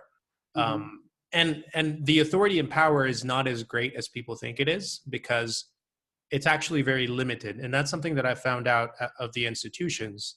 It's really easy to feel enthusiastic and have a lot of ideas and want to do a lot of things, but sometimes reality makes it really complicated because of time, because of resources, because of circumstances that are going on in the world, and because, so many different things. And in a way, we should cut our leaders some slack, but in another way, we should also embrace the fact that there's limitations and that people need to be involved. They need to help. The more people that are involved, the more this thing can actually work. And something that happened to us in our period is that we all started very enthusiastic, but then since we didn't have any resources to pay staff or anything, it just ended up being Arturo and me. And it was really limited what we could do because Arturo had to work and I was, making videos and doing other things, organizing events and so on. So it just became something really difficult. Yeah. People ask us quite a lot why we don't join federations, why we don't try to get into the INF board. Yeah. Because they think that we would be able to make change. But we don't believe that we will ever be able, because there's so many other people you have to take into account. And for us, the strength of Naked Wanderings has always been that we do whatever we want. Yeah. Mm-hmm. We are independent. And we have kicked a lot of holy doors. And we often thought like, okay, this is going to be the end of Naked Wanderings because nobody is going to like this. But it always worked in our advantage. It's like the time we went to a swingers resort in Mexico. It's like we thought about for weeks. Yeah. We reconsidered this. Like, are we really going to do it? Because this can be the end of Naked Wanderings. I remember you actually asked me, it's like, do you think we should write about this? Yes, because we asked like lots of people. We thought like, okay, Naked Wanderings is us. It's what we do, and it's what we are curious about. And we are not swingers, but we want to know what's going on in those places. And if we want to get there, if we can get there as regular naturists, and can we enjoy those places? And feel comfortable and accept it in a way as well. And we said, okay, this is still, it's our project. We can do whatever we want to do. So we're just going to do it and we'll see what happens. And like, we got so much positive reactions. Like people say, finally somebody dares to write about it. To take the step. Yeah. And just to do it. Yeah.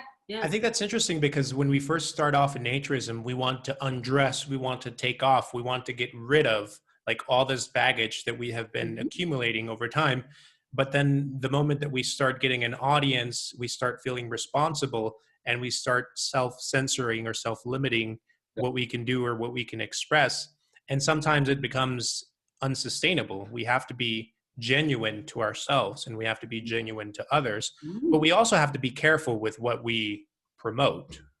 Yeah, but for us, from the very beginning, we said if Naked Wanderings is not fun anymore, we're gonna stop. Yeah. If we stop enjoy doing it, we're gonna stop. So basically, we still write what we think, and we don't really. We have to make sure that we keep enjoying doing it, because otherwise we know that we will stop. Yeah. If the focus would be our readers gonna like it or not, our followers gonna like it or not, then it would not be for us anymore. No. I think. Yeah. No, it's not something that we think about with every post that we share or every comment that we write. I completely agree. If we think about it, the content that we create is Nick and Lynn. What we want to create. Yeah, it's us. It's what we want to create. It's what we want to tell. It's what we think is positive. It's what we think that the world needs to know. The thing is, you find the balance, because as soon as you grow bigger, everything you do, some people will like it, some people will hate it, and so it doesn't matter anymore what you do. Because there's always people who will like it, always people who will hate it. So you can just do whatever you want because you know that people will support you and others will say like, okay, this is not what I want to see. And it's fine. And it's fine. It's fine. And that brings me to the next question. How do you continue to find motivation in the middle of this pandemic where the things you love, like traveling, exploring, meeting new people, are things that you're not able to do? It's not easy. No, we drink a lot. We are alcoholics. No, I'm just kidding. No, it's not easy. It's absolutely not easy. But on the other hand, it made us think as well, because before the whole pandemic, the world was at our feet, One day we were in Asia, next day I remember that. And I miss that. And it's great. It's awesome. But because of the pandemic, it was like, wow, okay, it was a wake-up call for, not a wake-up call in a bad way, but I think in a good way. Things change. Things change, and it is pushing our creativity as well. How long have you been locked up? No. Now 2 months. No, month. Almost. When we arrived here, we were not really in So, It was so city we'll, lockdown. we'll talk about the same topic in a couple of months and see if you guys still feel the same way. But No, it's but our second lockdown. Don't remember that. But the first one was great. You can't complain Yeah. about Yeah, of course. Yeah. it's the great, first but one doesn't still. count. You guys were No, it in was great. paradise. Hippolyte, for sure. But still, we couldn't move, so we were still stuck. Okay, the where we are is different, absolutely. The But weather, the beach, the people being everything, naked, everything. all those clandestine parties that were going on. Yeah. But it's all about anticipation. Like you have always two chances. We could sit here and cry like, okay, Yeah, our of whole course. model is built on traveling and we can't travel anymore. So, okay, what can we do? Or you just change your Yeah. mindset. That's what we did last summer. We traveled through France with the idea, with the purpose to map out how it was to travel during COVID. Yeah. Which was really, really interesting. It was super interesting. It was weird. It was strange, but Yeah, it was super interesting. Yeah. And that's something Yeah. you always, what we do, we always have to adjust to the circumstances. I think I have to be honest with the world right now. I've been going through a really difficult time in seeking motivation. In a way, I don't want this to sound like stuck up, but in a way, I believe, and I've also been able to prove that anything that I set my mind to, or anyone, can be accomplished. But there's a factor that plays a very important role, and that's motivation.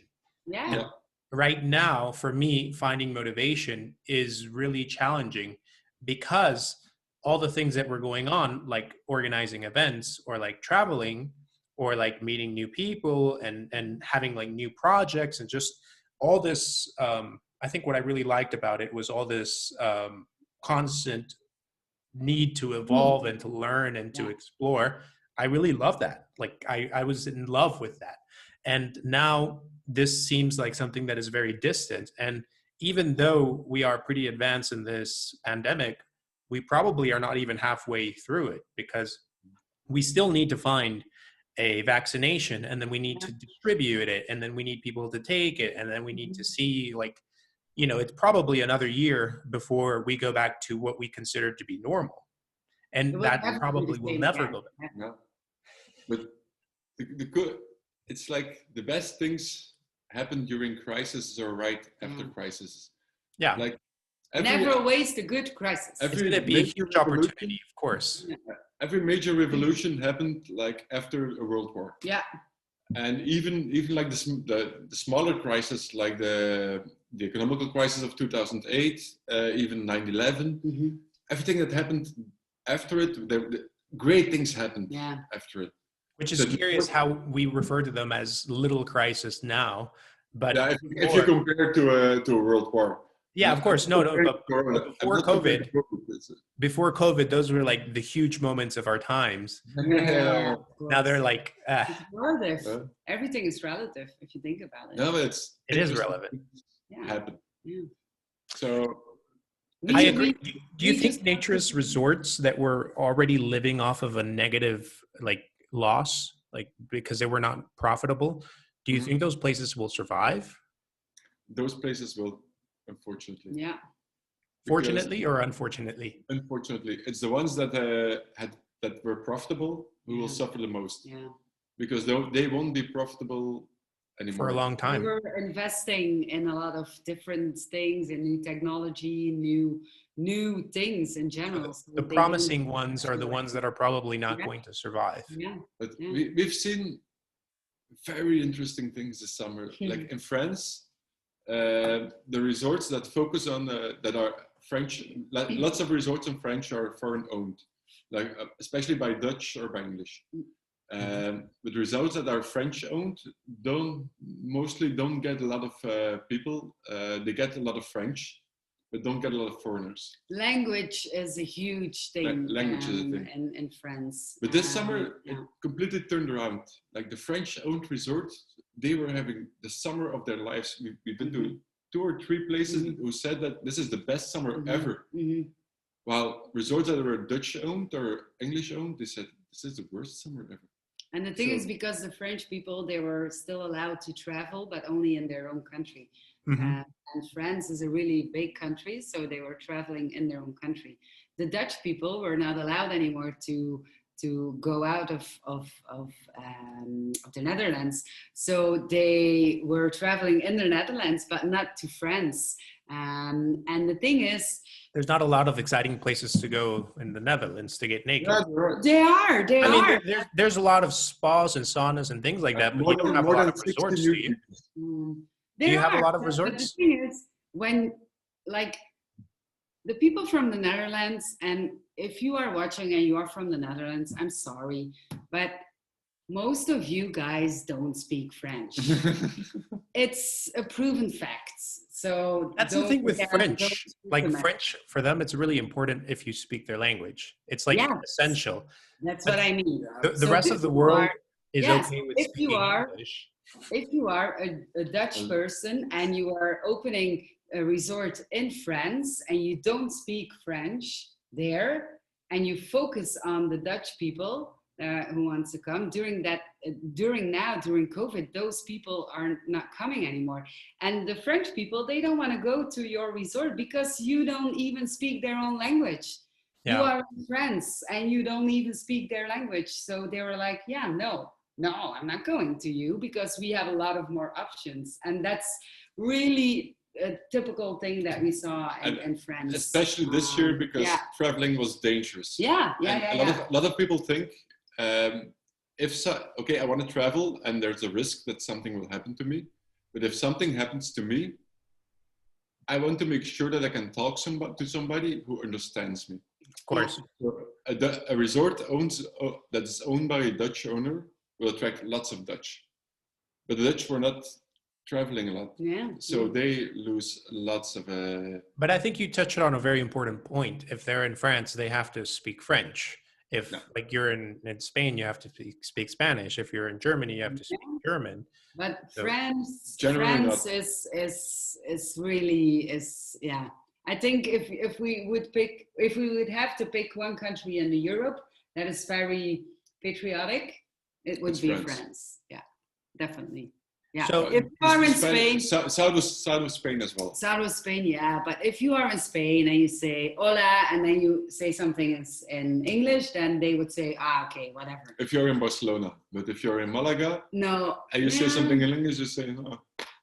No. But everywhere you go in France and you say, hey, can I have a coffee? They would just turn around and they would just ignore you. They don't like the English. No, not at all. Or whatever language. No, but if you can't say a few words in French, then whatever. And you're forget right. about it.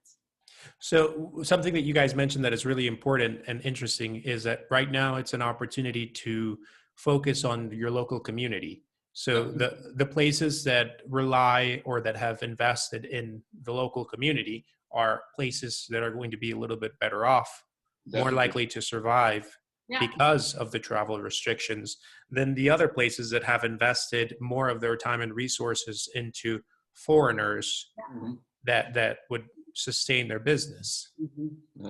Yeah, definitely. Yeah, no. You can, and it's the same everywhere around the world. In Zipolite, the places that are thriving right now are the places that are Mexican owned, because Mexicans go to Mexican places. It's everywhere. Belgians go to places that are Belgian owned. Dutch go to places that are Dutch owned. It's everywhere around the world. It's the same. And you will find a certain mix-up, but the places that are thriving right now are the places that go local. So this brings me to the next question. What are the key or main differences you guys have noticed when it comes to naturism around the world? Like in the different continents or the different regions, is it always the same or does it vary? And if it does, what are those variations? How many hours do we still have on this podcast? This is my favorite question ever. I'm gonna take a break. No. It's so different around the world. One big difference is like in Europe we say naturism. In Mexico and the United States you say nudism. Whereas in Canada they say naturism again, which is very interesting.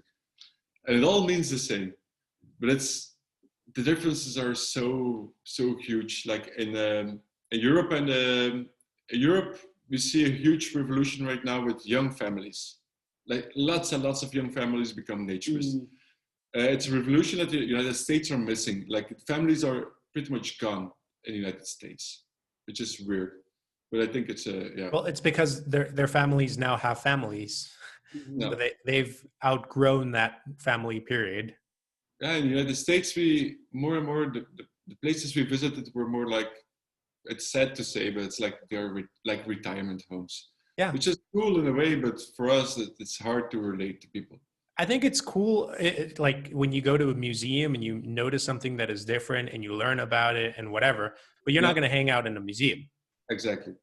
Depends on which museum, but then again, like in Europe and North America, the naturist is in his 40s, 50s, 60s, and white, and probably Christian. So it's really we say that naturism is for everybody, but it's really still a very compact. It's a very niche practice. Yeah. And then we go to Mexico, and it's all Mexicans. It's like you're colored, and it's also a younger movement. And we saw even more in other places in South America, like in Colombia. Mm-hmm. We hang out with a group from Medellin. Those were young people, like. We were average. Our age never happened before in the world. Like we were average. We were happy. We were like young people younger than us. Like, what the fuck? But and they were they did new things. It's like the same thing they're doing in Guadalajara. They reinvent naturism because they don't have the options. Like they don't have the naturist resorts in the city, so they're looking for places that they can go where they can get naked. We've been to a museum, to some guy in the mountains who had a temazcal. Yeah. Like we went to great places with those people. And the funny thing was, when we went to the museum in Colombia, it was not to visit the museum. It was fine to walk around and to see the museum, but it was like, okay, we're just gonna talk about and hang out inside of the museum. So that was really fun. Yeah. So you do go hang out in museums? Yeah. Without if you don't care about the art who's hanging there or whatever, you could just come to the museum, be naked, and just hang out. Yeah. And so it was a naked event. I mean, that makes it, that changes everything. In a museum? Yeah, in a museum. In downtown Medellin? Yeah, it was different. Like in Paris, they sometimes do museum tours as well. But you go into the museum naked and you do the tour of the museum and then you go out again. But there in Colombia, it was an event inside of a museum. It could be, I don't know, a school. It doesn't matter. I mean, really matter. No. And in that case, now it was a museum, and it was a really beautiful museum. Yeah. Wow. Yeah. Very authentic and beautiful house, beautiful garden. But like in Asia, naturism is definitely not big in Asia. There are a couple of resorts in Thailand. There's one in Bali, and that's it for the whole continent. But in Thailand, we have been sitting on the same table with Buddhists, Hindus, Muslims, Christians. Like every religion was there. Everybody was naked. Yeah. And we were just having chats. Like, those people fight each other. Like they have wars against each other. Like, in India, the Hindus and the Muslims, they fight each other constantly. And we were all sitting like on one table, every nationality, every religion, and just having chats and like everybody's naked, fun. Yeah. And then like all the artificial things just don't really matter. No. And that's very cool. So yes, we've seen a lot of difference. I think the future of naturism is probably going to be non-landed communities, like the ones that we were forced to create in Latin America, in Mexico, for example. We don't have clubs, we don't have resorts, and the only hotels or things like that are generally towards a more foreign audience that is more upscale and more inaccessible for the majority of the people. So I think that one of those strengths of not having a landed club and being able to organize events anywhere is, for one, the cost. It's way lower. Like, for example, all those hotels or clubs or resorts that are empty right now have to, they have to take money out of their pockets in order to survive, or they have to sell or close or whatever. But for example, we've only had one event in the entire year, and we're not struggling because we don't have to pay, rent or pay a staff or pay anything like that. So that gives us an advantage. And the other advantage is that there's a lot of variety. Definitely. And that's one of the reasons why we promote non-landed clubs a lot, because the options are endless. When you have a place, you always think like, okay, what can I organize in this place? In this place, yeah. And the options are much less than when you don't have a place. And like, what can I organize in the region? We've been naked laser shooting in California. Yeah. It's like, sounds like awesome. Yeah. It was weird at the beginning, but it was awesome. But it will never happen in Europe because, or maybe I probably won't happen anytime soon, because there's no naturist place that has a laser tagging port. So it's just not going to happen. Whereas when you have non-landed clubs, they don't care. Like, and you go to crazy places like beautiful hot springs. They hike to hot springs.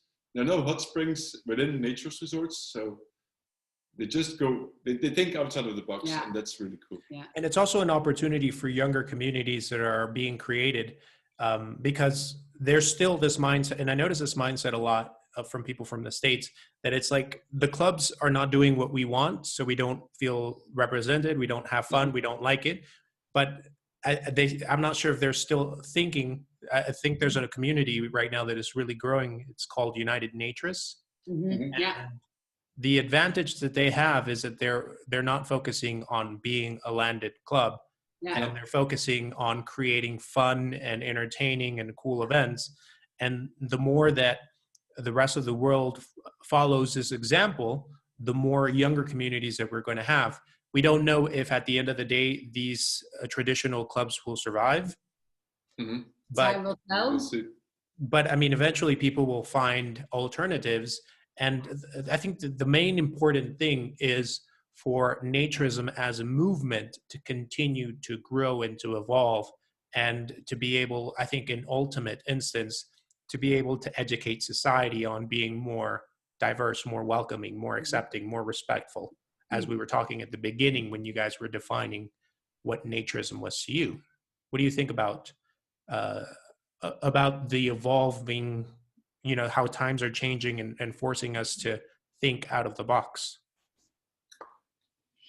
I think the pandemic definitely showed us that we need to think about outside of the box, because we will never go back to last year. Never, ever again. Even if we have vaccination, even if we have all the things to stop this COVID pandemic, it will never be the same again, because a lot of people are reinventing themselves as well. Just the online business is huge. Like Zoom, for example, it was a very small company, and now if you have shares in Zoom, you're rich. Just to show that everybody is re-involving and reinventing themselves. But then again, I don't think that will ever change the need, the desire for physical experiences. Because no, I'm not saying. We're tired and sick of Zoom. It's like Zoom and Skype.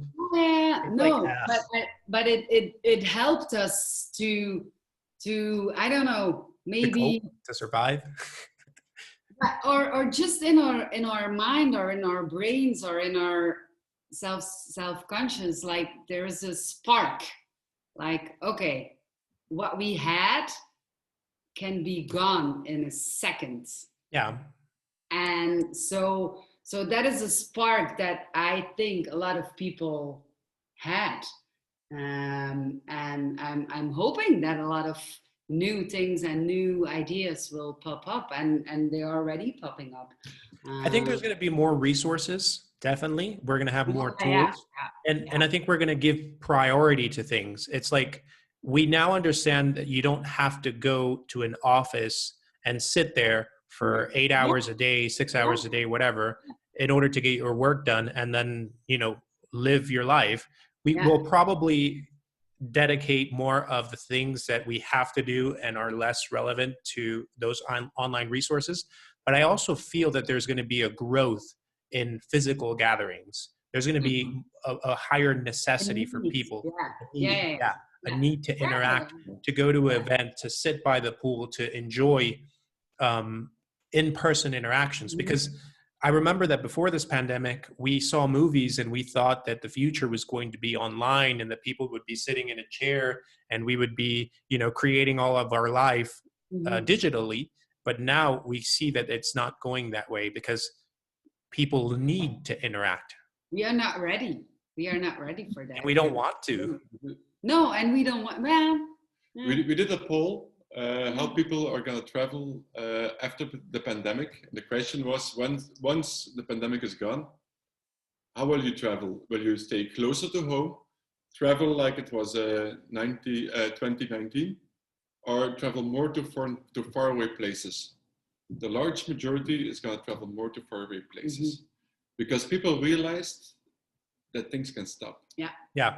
And they did. The world stopped. In our life, it's the first time that this happened. It's like, I think the last time this happened was during the World War. And it's probably going to be the last time that this happens. I hope so. I mean, at least during our lifetime. During our lives, But people realize, like, tomorrow there can be a lockdown was never a possibility until half a year ago. But that the world stopped. Now it became a possibility, and people will realize, like, okay, tomorrow we can go and lock down again. So now we can, and I think people will live more in the moment, less in the future. Because now everybody realized that the future is very unpredictable. Well, yeah, but then again, people are going to save more money to prepare for the future when things happen. I think they will. I think they will. I mean, at least in my personal experience, I've been reckless with my finances. Most of what I've done has been through debt. And during this crisis, I haven't purchased anything that I don't need. I've been very, like, even with like clothes and things like that, it's getting cold and I need more like winter clothing. And I'm like, do I want to spend this money? Winter clothing. Well, I mean, nothing compared to Europe or Belgium. You guys are going to see the temperature right now and you'll be like, what are you complaining? But the thing is, I think that I have been more responsible with my finances and I plan on being more responsible with them in the future. But I also will definitely take more advantage of the opportunities that present themselves. Is that COVID related? Because for me, this time, it's the same for everybody. It doesn't matter whether you're filthy rich or dirt poor. It's the same for everybody. You're stuck at home. The restaurant. I don't think it's the same. I mean, it's not the same to cry on a bicycle than it is to cry in a Ferrari. Yeah, but still, it's like money doesn't change anything. Like you can be the richest person in the world, you're still not going to a restaurant in Belgium because all the restaurants are closed. But I don't know. I think I'm not sure I'm convinced by that. I think money does play a factor. It's not the most important one maybe, but your quality of life definitely changes when you have financial freedom. Yeah, but only to a certain amount, I think. Like, I think you should talk with someone who doesn't have financial freedom. Yeah. And that would be between people who have to make ends meet and people who have a decent income. Yeah. But today there's no difference anymore. But between people who have a decent income and people who earn, of course, once you have your a day, it doesn't matter anymore. Once you have your minimum needs satisfied, the change is slightly, but it's not that relevant anymore. I agree. Yeah. But if we're talking about someone who is struggling, as you said, to make ends meet, then it's like, I think, I'm not sure who it was. I think it was Kanye West or something, remembering about the election, that he said that when you're broke, everything is about money. But as soon as you have money, nothing is about money. Yeah, of course. So what is your favorite destination? You talked about the differences in different worlds. I mean, in different parts of the world, but what area or what places do you like the most? when it comes to naturism, and why? If we have to put a top, this is the question we don't like to answer because. And you get it all the time.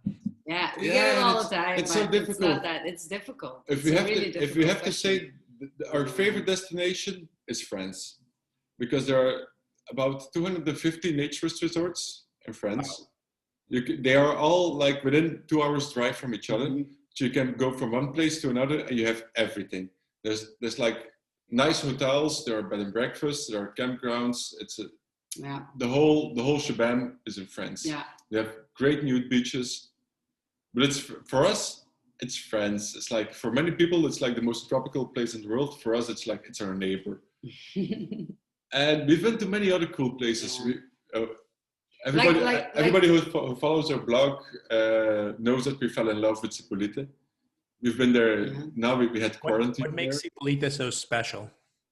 I don't know. It's laid back. It's Cipolite represents who we are.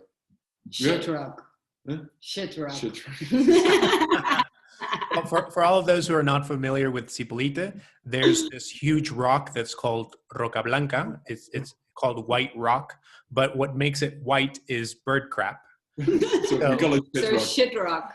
So Liz is calling it shit rock, which it literally is shit rock, but it's shit rock. Shit rock is very emblematic in Cipolite, but it also has to do with that really laid back, relax, enjoy life, enjoy the moment vibe. Take life as it comes. But I'm hoping that it will stay that way, because I saw a picture today. I think you also saw it with the Heineken flags on the beach. You saw it. Oh my God. I was like, I saw it. I was like in shock. Probably stolen somewhere. No. They had huge. I want to be honest with all the people who bottle or something. Tecate. Yeah, it was huge. It was a Tecate bottle. It's like an air balloon, and then they had all those flags of the worst beer in the world ever. Heineken. Again, sorry for the people from the Netherlands. We are not sponsored by Heineken. And sorry, your beer. And I was like, oh no! I was in shock. Honestly, I was like, yeah, please don't go there. I don't agree with that expression. I mean, I understand that people want it to remain the same way, but in many ways, Cipolite can improve, and it would definitely improve the flags for that. It would improve the quality of life of a lot of the locals. With flags? Well, it's the resources that are behind those flags. It's not the flag. Yeah. I don't know. I think I am honestly one of those people who wouldn't mind Cipolite evolving into something else. No, me neither. I'm not saying that Depends where the money goes. Yeah. It depends who's running it. But the Heineken flags, I'm sorry. I can't. I don't like Heineken. And I think they bought Grupo Modelo that is the company that produces Corona and everything like that. Yeah. And I mean, I don't have a problem with it either, but I don't know. It's just, for me, it's just so surprising how people get outraged when they saw, like, for example, the new letters of Cipolite, and then they have these really, really shitty, I want to be honest, really shitty little sticks that say Cipolite, and they're like, oh, this is the Cipolite that represents us, and this other Cipolite is not.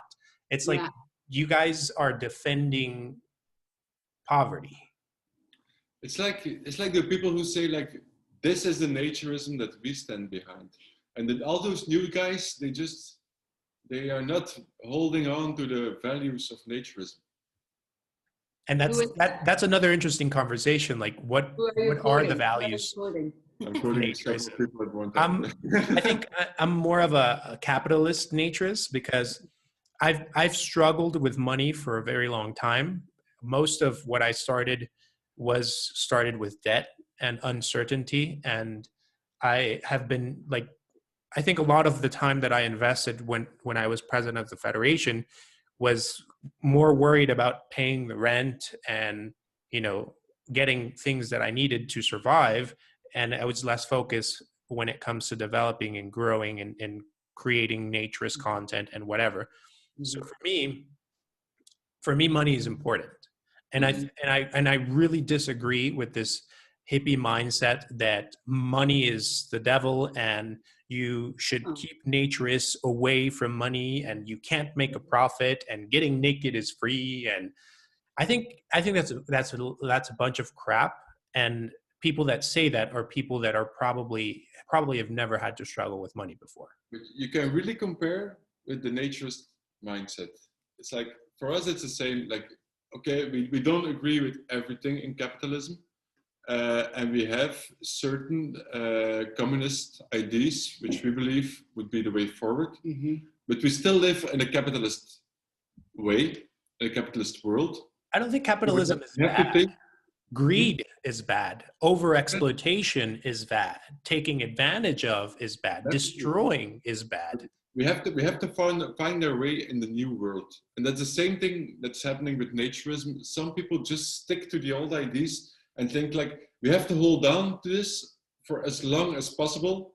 And they miss out on great opportunities just because they are holding on to old things that will never make it. Let's be honest. You think naturism should be profitable? Definitely. Why not? Definitely. It's big business. Yeah. Why not? I think it's a huge business, but people don't see it, especially because of this money is bad mindset that, I don't know. I think that naturism hasn't exploited its full potential. It hasn't evolved into what it could be. We are still stuck in the same year that naturism has started 50, 60, 70, 80 years ago.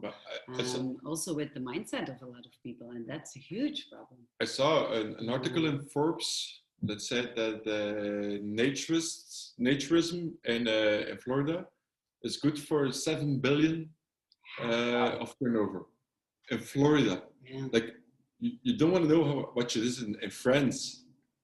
It's at least 10 times as much. So, and I think the interesting thing about Florida is, where is that money going to? And it's mainly going to non-naturist people. Like, and the thing about France, I don't know, I'm not familiar with it, but I'm pretty sure that the people that are making money are the naturists, which is important because it gives them the resources they need to continue to invest and grow. The business is behind the naturists. Yeah. But still, in France, they keep a lot inside of the community. Yeah. We don't have huge, how do you say it? Corporations who are running an event. And if they are running it, then there are still naturist corporations, and it's still inside of the... I don't have a problem with huge corporations as long as they provide value. I think the only problem that I have are those businesses that are built off of taking advantage and stealing and limit. But when we're talking about businesses and corporations, I want them to be as profitable as possible, but based on creating value for the community. That's the important thing. And that's what we should focus more of our naturist. I think we should talk more about money. And that's why I'm very happy that you guys have finally decided to start your own Patreon. I remember that you guys made fun of me and tried to convince me that Patreon was not the best way to go. It's true. And I'm interested in learning about what changed. Why did you decide to make a Patreon? We always thought that if we earn money with Naked Wanderings, it should come from people who benefit from what we do. And we saw this as quite straightforward, in the way that if we write about the place and people go to that place because of us, they should pay us money. The place should pay you money, of course. Or a commission, a little commission. Or commission, or just because we promote places. They should share the value. Yeah. They have the direct advantage of what we do. And it's direct marketing. And it's not a system that we created. It's a system that is as old as we are. It worked perfectly, but it was based on the idea that people can travel. Yeah. Which stopped. Yeah. So we had to think in other directions. And the last year or 2 years, more and more people started to ask us, like, how can we support you? We always said, like, you don't have to support us because we don't bring you direct value. People who who we bring value, they support us. Which But then isn't really true. You do provide direct value. That's something we started realizing. And that's something that they said as well, like, you do bring value. You bring me to great places. You entertain me. Like, I spend like 1 hour a week or a day reading Naked Wanderings, and it's entertaining for me, and I want to give something in return. But the other thing that kept us away from Patreon was we have seen quite a movement in the naturist industry, people who were promising uncensored content. And we didn't want to be part of that wave. So that's another reason. I'm sorry. What content? Uncensored pictures. Want to see the uncensored version? Join our Patreon. I went through that path initially because I also, as you guys, failed to see the value that I was providing, and also because of the censorship of social media. When I first started my YouTube channel, for example, I started censoring myself because I didn't want my videos to be taken down, and I had a lot of videos taken down. So the original uncensored version was on Patreon, and then I found a way around it. I found a way to post my content without having to censor it. So I went away from that because the idea was never want to see me naked, pay. No. It was more like the idea of you do want to support what I'm doing and want to help me continue to do it, then, pay. But that would be the case if we did that, because when you look at our blog, when you look at our socials, you always see that we are naked, but you never will see Why is that? Full frontal picture of us naked. What is wrong with full frontal nudity when you're promoting Nudism or Naturism and body acceptance? And there's like, why? Absolutely nothing wrong with that. Absolutely not. And the human body is beautiful. For us, it grew natural because I think the first week or so we did post full frontal things, and then it took less than a week before we got kicked off Facebook, and we realized, like, okay, we have to adjust. It's more like sustainability. And for us, like, we adjusted, and we from the beginning we said, okay, we have to adjust, so we can't show nipples or genitals, but we don't want like the smileys or the big squares or anything. So we're gonna be creative. And we made it creative, and there's always something in the way. And it's became our brand. It became our brand. Like, suddenly we were those guys who was always something in between. Like, one time we've been to a beach and people just do like this, just because it's a picture of us. You know who we are. It's cool. And it became our brand, and another advantage is, like, we managed to keep away a lot of the perverts because there's nothing to see. Like, it's not attractive to somebody who wants to see titties or breasts. Since when do you say boobs? Since I saw the thing, the sign, free the titty, protect the city. Anyway, so it wouldn't make any sense if we would put full frontal pictures on our Patreon account. It would not.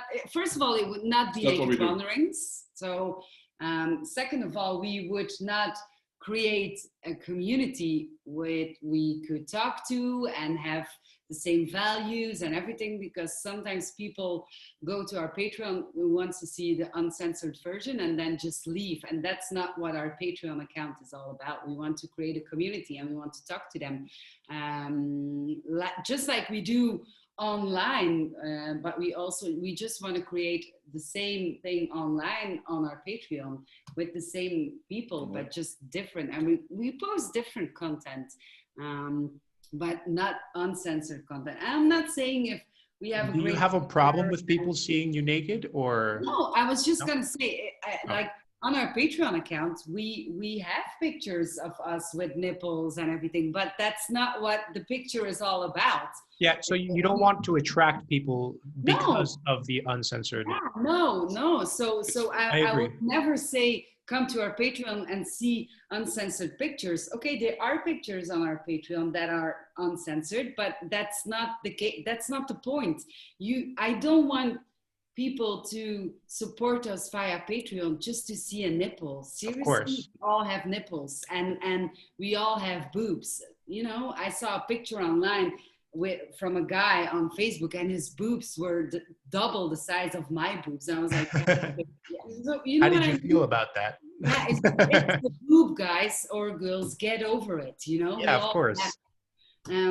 So it would just not make any sense if that would be our tagline to become a Patreon. No. I think that, well, it's a little bit different the way that I've approached it, because I feel like it's necessary to desensitize people when it comes to nudity. So I think that a way to desensitize it is to expose them to it.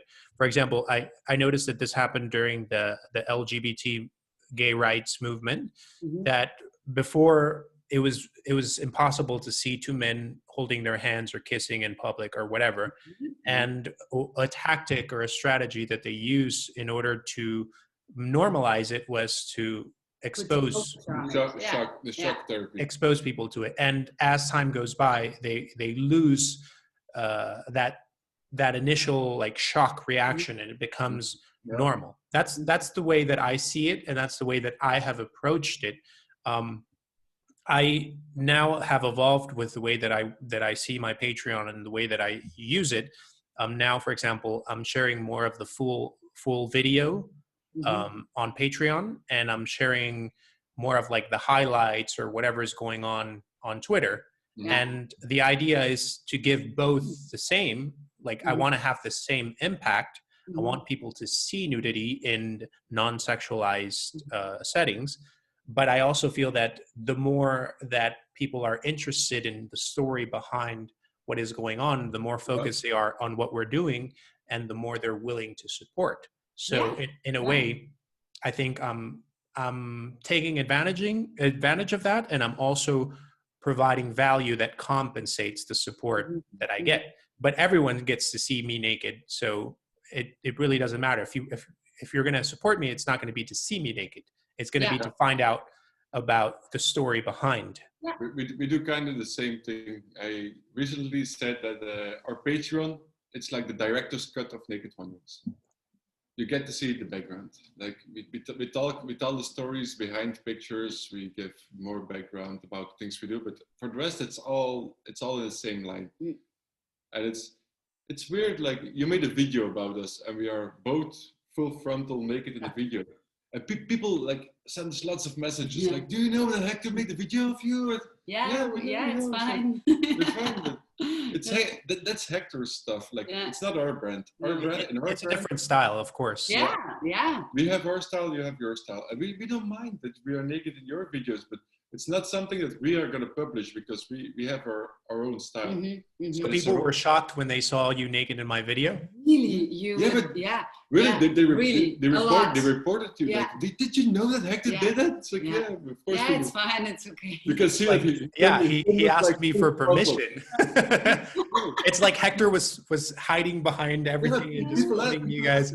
Did you never saw the camera. You never saw the camera. It was only. You see us talking to you in the video. It's like, we were talking to a bush and Hector was just behind it.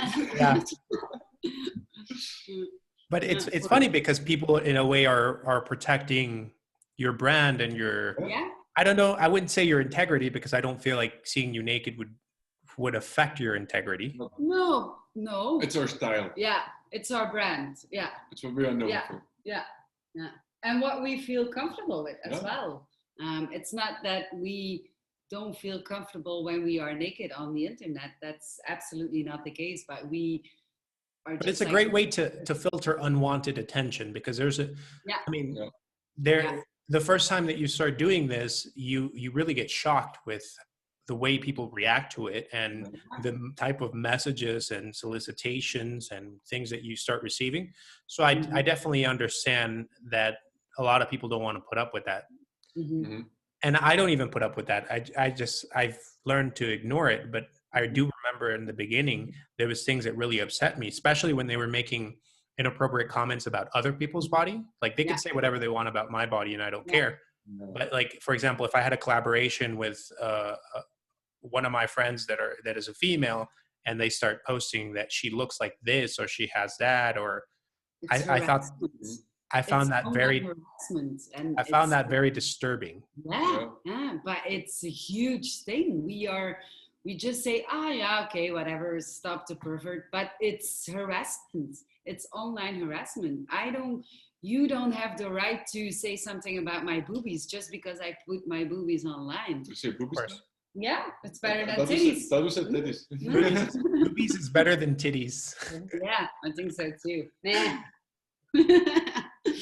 So it doesn't make any sense, but yeah, they are out there, and it's not exclusive to Naturists. I mean, every online persona has to go through this online harassment, unfortunately, and it's something that will eventually evolve because people are understanding that what you share online, what you say online, has an impact. But there's a big anonymity factor that you could log on and write the nastiest comment that you can imagine, and no one knows who you are, and there's no consequences. You're not responsible for it. But as technology evolves and society evolves around it, we will eventually understand that it's unacceptable. Of course. And tracking will be bigger. So when it even happens today that people who give negative comments on Facebook are actually tracked by the police. In Belgium, we had a case. The refugee cases, like there's a people on a boat, refugees on a boat trying to get into Italy, and some people say, "I hope they drown," which is like the worst thing you can say. But the police catches them and they say it's a crime. Do you think people really feel what they are conveying? Because no. I think in a way there's a de-association. Like you think that because you wrote it online, it doesn't really have an impact, doesn't really make a difference. Yeah. So you de-associate. It's kind of like yelling at the television when you're watching a soap opera or whatever. You're like, oh, you're so stupid. But you would never say that to a person, and you probably don't really feel that that's true. I don't know. But the problem is, if you commented it online, you're actually saying that to a person. But you comment something on our wall, on our Facebook wall, or whatever. We read it. And it feels directly pointed at us, even though you don't mean to point it at us. Like, and you learn as a public figure, you learn to ignore that. Yeah, of course. Yeah. Sometimes I still have the urge to communicate with that person. It's like, what do you mean? Which I find to be really interesting because I think it's a total waste of time. Yeah, not always. Not always. Most of the times it's a total waste of time, but not always. I had really interesting conversation with people who commented something, and then were like, oh yeah, now that I have a conversation with you and really getting to know you a little bit more, I apologize for my reaction, or I apologize for this or this. I was like, I think I would put the time. I would put the time and effort to do that if it was something that would happen in person. Like if someone walks up to me in person and shares something with me or says something to me or whatever, I would take the time to explain to them, like what's going on and why or whatever. I would empathize with them.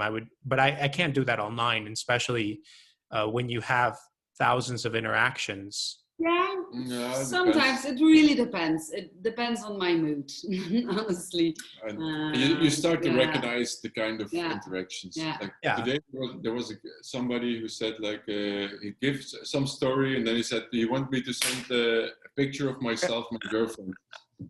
We said, "Okay, let's just answer his comment, but just ignore the fact of the picture." So we ignored, just answered what he said, and super friendly, And did he send it? Did he send the picture?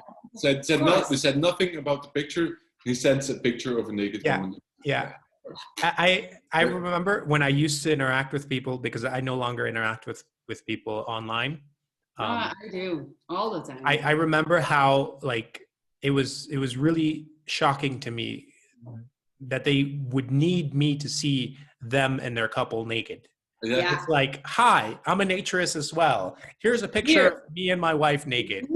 And I don't mind seeing a picture of you and your wife naked, but it's just the way that the picture is portrayed and the way that the message is sent is like, it's like, okay.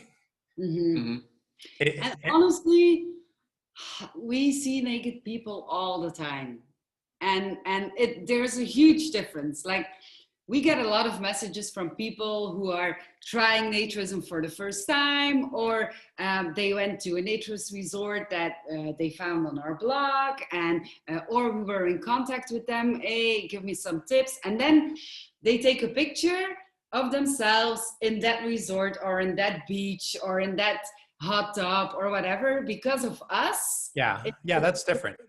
Completely different, and it's fine. Then that's a full frontal picture, but it's just their and it's way great. say, You hey, enjoy it. You feel good about it because you provided value. But it's also the fact that the way that the pictures are portrayed, because sometimes it's like, oh, do you want proof that I'm a real naturist? And it's like the picture is like in a very uncomfortable position, and like the genitals are like right there in their bedroom or in their bathroom or belly down. Yeah. Yeah. It's like, okay, first of all, who takes pictures like this? Nobody does. It's like, you don't take pictures like this. No. And second of all, it's like, what do you want to convey? What do you want to express? And why do you feel the need to do that to a stranger? Because people think they know you, but they don't know you. No. And you don't know them. So it's like, the thing I don't react on is when people just send us a message, just hi. So hello. So here's a great tip. But if they just say hi or hello, then we are sorry. No. If you want to send us a message and you want us to respond, don't send hi. Just say what you want to say, Ask a question. Like, and it's not that I don't want to take the time for you. It's absolutely not that. But if you say hi, I have a question, or hi guys, I just like what you do, I just want to say that, then I will be more eager to reply. But then just a hi or a smiley or a wave, or I'm like, It's also because 95% of the people who send hi and we respond, they send dick pics. If you want to know something, if you want to ask something, just ask it. Or say it, or just So I want to talk about a myth that I feel that in a way is built around Naked Wanderings. So I think that some people see Naked Wanderings as like a huge company, and you guys are becoming rich and just making all the money. We have a photographer, we have a designer, Sorry. I want to talk about the profitability of Naked Wanderings. Is Naked Wanderings right now self-sustainable, or do you still have to rely on your savings? Naked Wanderings is sustainable. It should have been. It's not right now, but it should have been. Yeah. So let's talk about COVID, it should have been sustainable. We got a big hit from COVID, but it should have been. Yeah. So you guys were working for a very long time in making deals with businesses, with clubs, resorts, hotels, or whatever, brands. And how is that playing out? Thing is, what do you think? At the moment, not so well. No. It's if you want to know how we work, you have to step out of the idea of a regular job. Mm-hmm. It's an interesting concept, because like regular jobs, like a bakery, they earn money by baking bread, like from their main activity. An accountant earns money by adding up the numbers, stuff like that. Our main activity is promoting naturism, is talking about nature's places. We don't earn anything from that. We earn from the site, and we have different income streams. Mm-hmm. Some of them are based on the fact that people can travel. For example, we have affiliate marketing. If you visit Naked Wanderings, you can click on a link, you arrive at booking.com. If you book something, we get a commission. You don't pay more. Yeah. You don't pay it's more. important to say you don't pay more. It's booking who is paying us. So you, when you book to booking.com via our website, you don't pay more. Sometimes you pay less because we have deals with booking as well. If you go to our resources page and you book a flight, we get a commission, stuff like that. But of course, people stopped traveling. They don't book anymore on Booking. They don't fly anymore. Yeah. We have our guides, our Naturist guides that bring in some money, but nobody travels. So Naturist guides are not selling at the moment. And we have lots of different parts. And it's one of the reasons why we started with Patreon, because the travel industry is paralyzed. Like we get paid by Naturist businesses for promotion. The difficulty is already that we only promote businesses that we stand behind. So we make agreements with Naturist resorts that we will promote them, but we always write our own opinion. And last summer was we've been to several places where we had to say like, okay, sorry, but we're not gonna work with you. Because it was not a resort that we don't want to promote you. No. So you've gone to places you didn't like and you turned down deals. Yeah. Sometimes it's because it's really places we didn't like, but other times they were like nice places, but there's a better place really close to it. So when people ask us like, I'm going to this region, we want to give them the best place, not the second best place. So we have to turn down places. And now the budgets of Naturist resorts around the world are, especially the marketing budgets, are going down. Right now is surviving more than, promoting. Growing. But survival is in marketing. It's really that's really, really true, but not everybody understands it. It is true, but you need to have a source of income that you can invest in marketing. And the problem is when your revenue source is cut, and you have to go to the essentials, that is surviving. But sometimes it's better to not renew a camper, for example. Of course, yeah. And put your money into marketing and online presence than to renew that camper, but nobody knows about. So you will never hire out that camper because nobody knows that it's a renewed camper. So, I think that the marketing thing is it's something that is very distant to the general naturist business. They in a way, I think they're used to getting free advertisement. And that's something that I have done, something that you have done, something that a lot of people that start promoting naturism has done, give them free advertising. And in a way that has made them no longer see the value in what you're giving them because you're already giving it away. So for us, it's really difficult to land deals with them because they're like, what value are you going to give me that I don't already have? But this summer we have seen a huge difference between the places that are doing marketing online and those who don't. And it's been said, we've been to magnificently beautiful places who have no idea how to do online marketing, and we were there pretty much alone. Or they don't even have a decent website. No, they don't have a great web. They don't have a good website. They don't have Facebook. And like even the websites are an old concept now. Like the new concept is social media. But this summer the situation changed on a weekly basis. Like today we are closed, next week we are open, week after we can be closed again. So you need online media instant media to tell people about the situation. Those who didn't, they were lost. And then we've been to like really crappy places, and they had lots of people just because they were great online. And that's it's sad. It's sad. And we have to evolve. We try to convince them and everything, but you can't. There, unfortunately, there are going to be places that will die off eventually, and the other places that understood it will pick up where they left. Maybe. Or invest even more, or do it bigger, or develop something new or better. So right now, because of this, the business side of Naked Wanderings has been going down, and that in a way forced you guys to go through Patreon. Is that correct?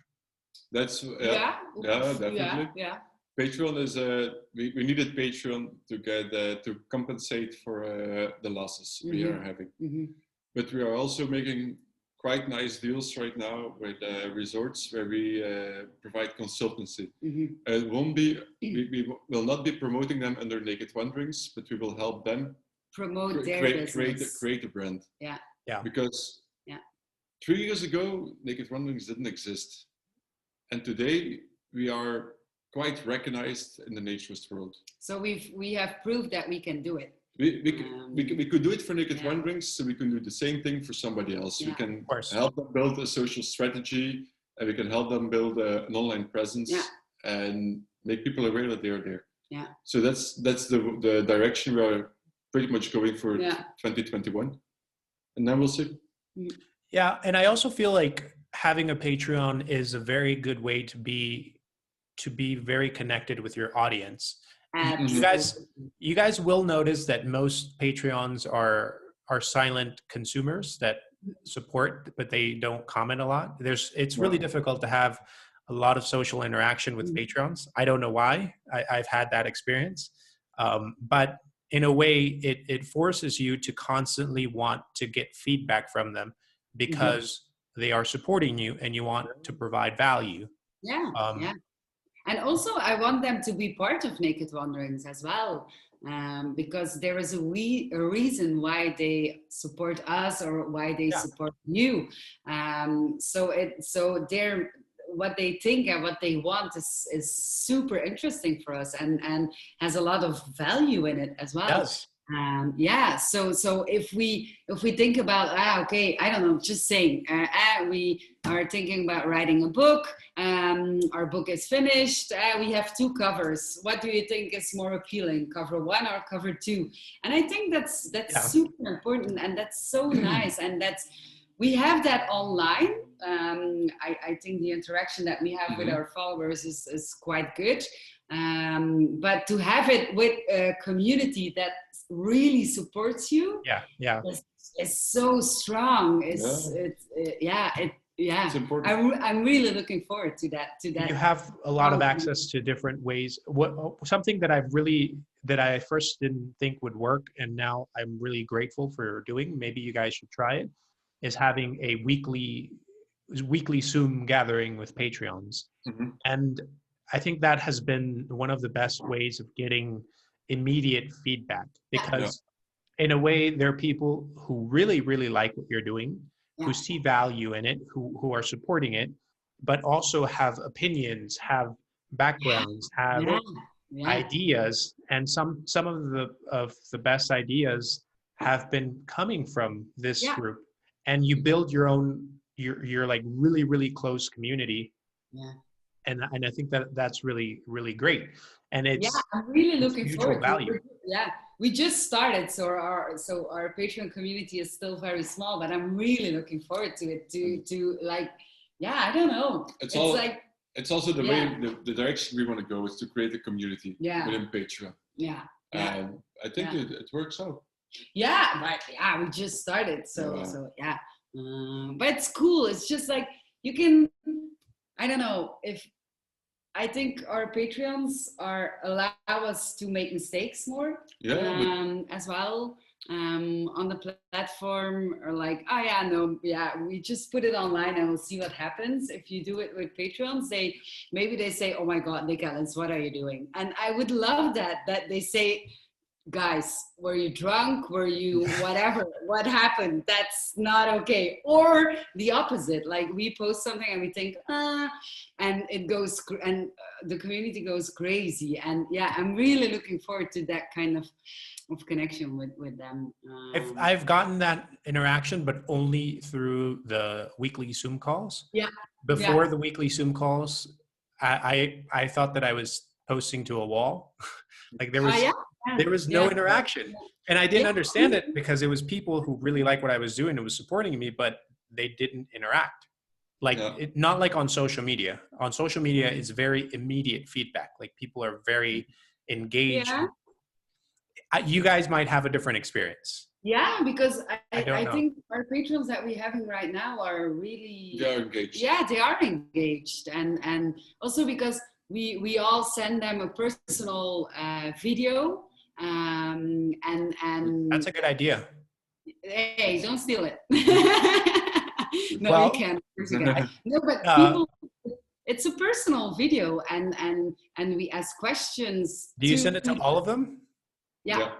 Wow. Everybody. Every new member gets a personal video. Yeah. But and then the conversation starts, and that's cool.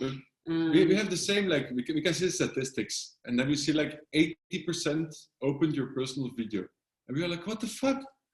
20% didn't look at the personal video. Yeah. We send you a virtual video, man. Look at it. But still 80%. It's only like 30 seconds or so. So Yeah, please. and that's exactly what I'm referring to. You would expect that you would have more, like 100%. Yeah. But still, I think 80% is 80% is great. Yeah. 80%. So so really, I'm really looking forward to it. Yeah. Alrighty then. So let's return from our third bathroom break, or second. So guys, how does it feel to be back at home, like locked down, and instead of traveling, going to new places and meeting new people, especially after doing this for so long? How does it feel to be back? Weird. Yeah, that was the first word I was gonna say. Yeah, it's so weird, especially like normally when we are in Belgium, it's for a very small or short amount of time, 1 week, 2 weeks, and our agenda is like packed. It's like we go from one family visit to another. Sometimes we have 2-3 stops with friends. We go out, we go to parties, we go for dinner, everything, and that's completely gone because we are in lockdown. So it's weird. It's really weird. That thing. We are in Belgium, but we could be anywhere around the world. Yeah. Because we are not seeing many people. No, nobody actually. Yeah. It doesn't really matter if you're here or we could be in Australia. Our life would be exactly the same. Yeah. It's really, really it's weird. Yeah, it's really weird. Yeah. Where are you living right now? In our hometown. Yeah, in our hometown, above a restaurant. It's close to the restaurant. It's a restaurant that our friends they own it. Mm-hmm. It's closed right now, so they can only do takeaway. But we live upstairs, so yeah. Was it hard to find a place? No, normally we stay with our family when we come back to Belgium. But now it was not really an option because of COVID, and most of our parents are high risk. Yeah. So we had to find another solution, and we have our friends. They rent out this place normally on an Airbnb. Yeah. But of course, they don't have many guests either. So it was easy to get to an agreement. Like, you don't have any guests. We are looking for a place where we can stay. So let's just agree. We're staying here. So it wasn't really difficult to find. No, and it has everything that we need. Yeah. The advantage is you didn't have to sign a contract. Like normally you would have to commit 6 months or a year. Yeah, That's something we are not allowed to say on camera. How you arrange this? No, I mean, I don't care about the money side of it, but more like having the advantage of friends that can, you can come to an agreement. They don't care if you're going to be there for a month or 3 months or 6 months. No. And if it was a contract, you would have to stay there for the next year. Yeah. It's like an Airbnb. Yeah. You can, how we live now, you can very much compare it to an Airbnb. We agreed for a month, which was last month, and then we asked for 1 month more, which is this month. Normally we'll leave it at the December. Normally. We hope to be leaving this next month, but we'll really see. Where to? Somewhere in Europe. Yeah. Because we are not allowed to leave Europe. Yeah. Southern Europe. We are not allowed to leave the Schengen zone.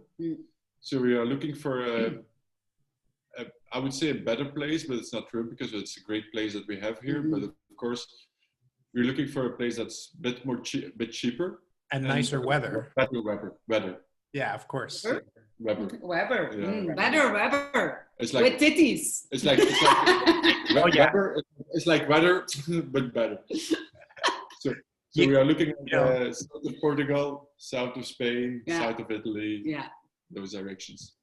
So do you plan on continuing to go, maybe not as often, but still going to like nude resorts or nude beaches or whatever? Definitely. Yeah.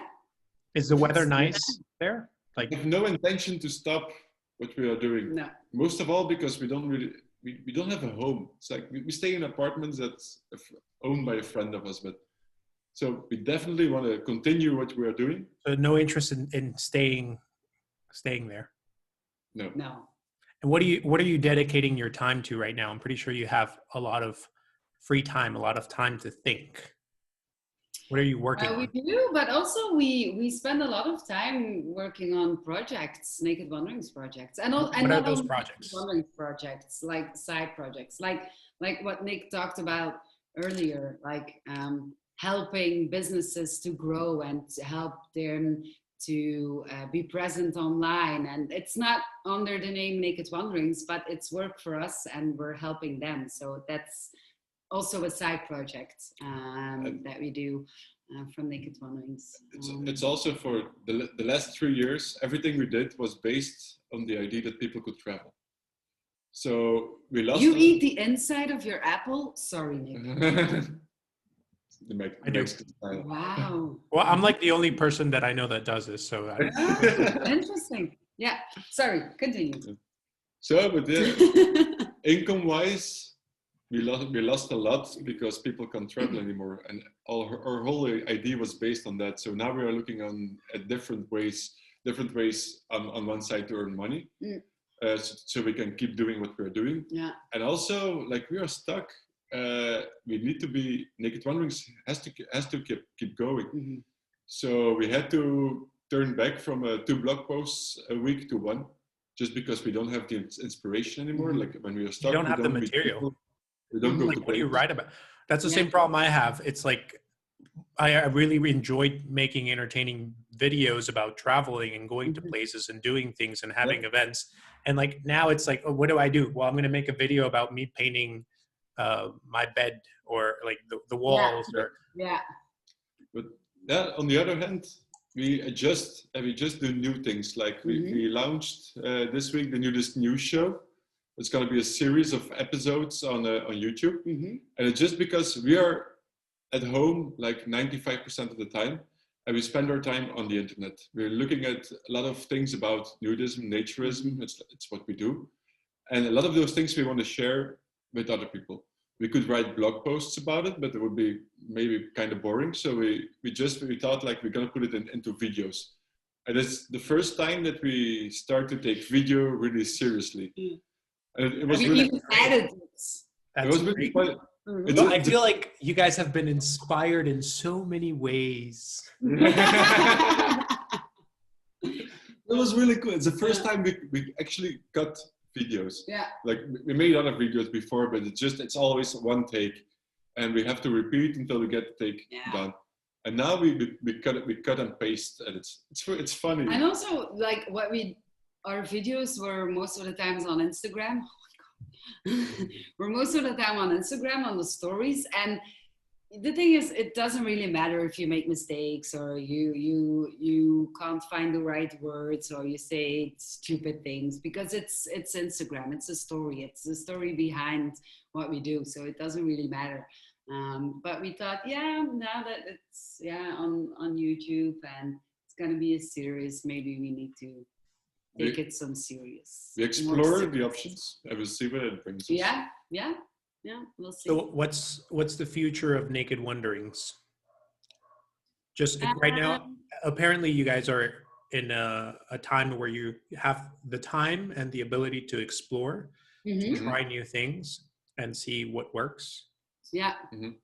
I think on a personal level, for me, it would be great that we had the power to how do I say it? To I don't know how to say it. Like we inspire our followers and our readers, and they love what we do, and it would be awesome if we could inspire naturist businesses as well with what we do. And that would be on a personal level, that would be a huge accomplishment. That naturist businesses say like, hey, you guys are doing great, you have the formula, please help us. Because if we help them, they also promoting naturism, and they also want to make naturism bigger and greater and more awesome. So in a way, we are still promoting naturism, not on a followers level, but through businesses. And that would be, for me personally, a personal achievement. And it's also, we are aiming for financial independence, which means that we can actually choose which places we go without any financial IDs. And the idea is, like, lots of people ask us, why haven't you been to Australia, New Zealand, South Africa? Just because those places are expensive. Super expensive. And for us, like, we live on a tight budget. We live on our savings for a part. And every month we stay in Australia, we can stay for 3-4 months in South America. Mm-hmm. Wow. So the choice is always influenced by money. Yeah. And we would like to get rid of that. And the only way we can do it is to earn enough money so we are not dependent anymore on... And it would be the best for our blog as well, because now our blog is only to the places that we can afford to travel to. While if money is not a topic anymore, we could travel everywhere where naturist opportunities are, and our blog would be more complete and more attractive to other people and more people. But the future of Naked Wanderings is definitely more of what has been. Yeah. Yeah. We want to keep doing this. Yeah. We want to keep traveling to places. We want to explore naturism in the corners of the world. Yeah. And talk about it. Yeah. Let's see. Like, show people, like, this is a cool thing. Like, you have to try this. The greatest opportunity that COVID has provided us is the ability to collaborate a little bit more with our community. Yeah. Yeah. When I lost my channel on YouTube, I tried to implement a similar strategy on Vimeo. It didn't work because Vimeo has a smaller audience. The algorithm isn't as great. It's different. And it's something that I didn't like. There is a great opportunity because there's a more engaged community when it comes to naturism. Mm-hmm. But then again, I think my problem is motivation. So I really started enjoying Twitter. And what I really enjoyed about Twitter is that it allows you to have like an immediate interaction with a lot of people. Yeah. And it's really great for creating bonds and building communities. And like, you post a question and then you have 50 people who probably were never like following each other or connected, and they're all participating. It's not like Facebook or like Instagram that people that follow you participate or interact, but Twitter is just open. So I think that COVID has given us this opportunity, and I have been focusing a lot of my attention on trying to share my platform with other creators and, you know, a little bit more behind the scenes and who is this person and what's going on. And I think that if we take advantage of this opportunity, that we have to search for more interesting content and we start seeing each other, that's going to build a closer community. So true. And that's going to benefit us all, because at the end of the day, what we want is for other people to be successful promoting naturism. Yeah. It's going to be a larger audience, more content, more value, like more things going on. Everything. Yeah. We also feel like we are running into the limits of what we can physically do. Like, we can only create so much, and we are pushing the limits. But there are others who do things similar as us. And I believe that if we work together, it's not going to be double, it's going to be 4 times as much, because we can really spread, and that's something we really have to work towards. It's like, there's no competition in naturist blogging or naturist influencing. Like, we have to, there are only few, we have to stick together and do things together. And that's the only way we can still grow. World domination. World Hector. domination. So What do I you think think this about brings that? me to the next topic that I'd like to talk about. I'm not sure if you guys are familiar with this, but in the last couple of months, there has been this like really big hype around creating a symbol that identifies us Yeah. Yeah. to non-naturists, which is called the naturist symbol. I don't know if you guys have seen it. It's like Yeah. a sun with waves. Mhm. So what do you think about that? You guys have been silent a little bit on that topic. Why? Mhm. I'm a huge fan, but I'm waiting to adopt it. I'm not really sure why. We I'm need a waiting. symbol. I'm waiting to adopt it. Yeah. But the thing I'm is, not sure why we need a symbol. we had this conversation 3 years ago with Yeah. Ralph, Yeah. who started his own nude beach, and he also wanted a symbol. Yeah. And Yeah, then it's true. for evenings and evenings, we were drinking wine and talking about the symbol. We could never really figure it out. And then was it Bjorn who launched the idea? And I participated in one of his test cases that he shows like 5 symbols and you get to choose one. And I really pushed that it had to be easy because some symbols were really complicated. And I really pushed like people have to be able to paint it on the wall.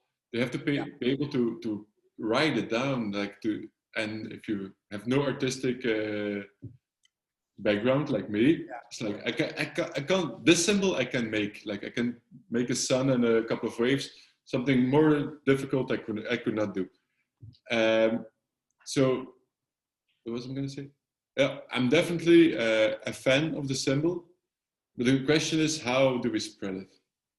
Because there's so many different authorities within naturism that it's going to be very hard to spread. I think that's what makes the symbol interesting, that it doesn't come from any of the authorities. It's something that comes from the people. That's definitely true. And I think that could be good and bad, because we ultimately would like the authorities to also adopt it. But if they see this as maybe a competition or something, or something that they can't control, which is a problem, it has its reasons that institutions want to be able to control things because it helps maintain a standard of quality. But it's also something that becomes distant from the everyday person. Why do we need a symbol? I think we do need a symbol. Does the vegans group have a symbol? I understand. Do the vegans have a symbol? The LGBT community has a symbol. They have the flag. And it's a powerful symbol. I agree, but honestly, I think what I like about, I don't think the symbol itself is relevant. I think it could be anything. That doesn't matter. What matters is the adoption. People adopting the symbol. And I think that's going to be the challenge. And I understand, I was skeptical in the beginning because this idea was brought up to me by Bjorn during one of our weekly Zoom calls, which is interesting that I was able to follow this process as it went on. And I dismissed it. I'm like, I don't think that's important. I don't think it's going to work. But what I really like about Bjorn is that he was really convinced that this was something important, and he started working on it. He started requesting people to have, their feedback and their options and whatever. And I just really liked the way that he managed it.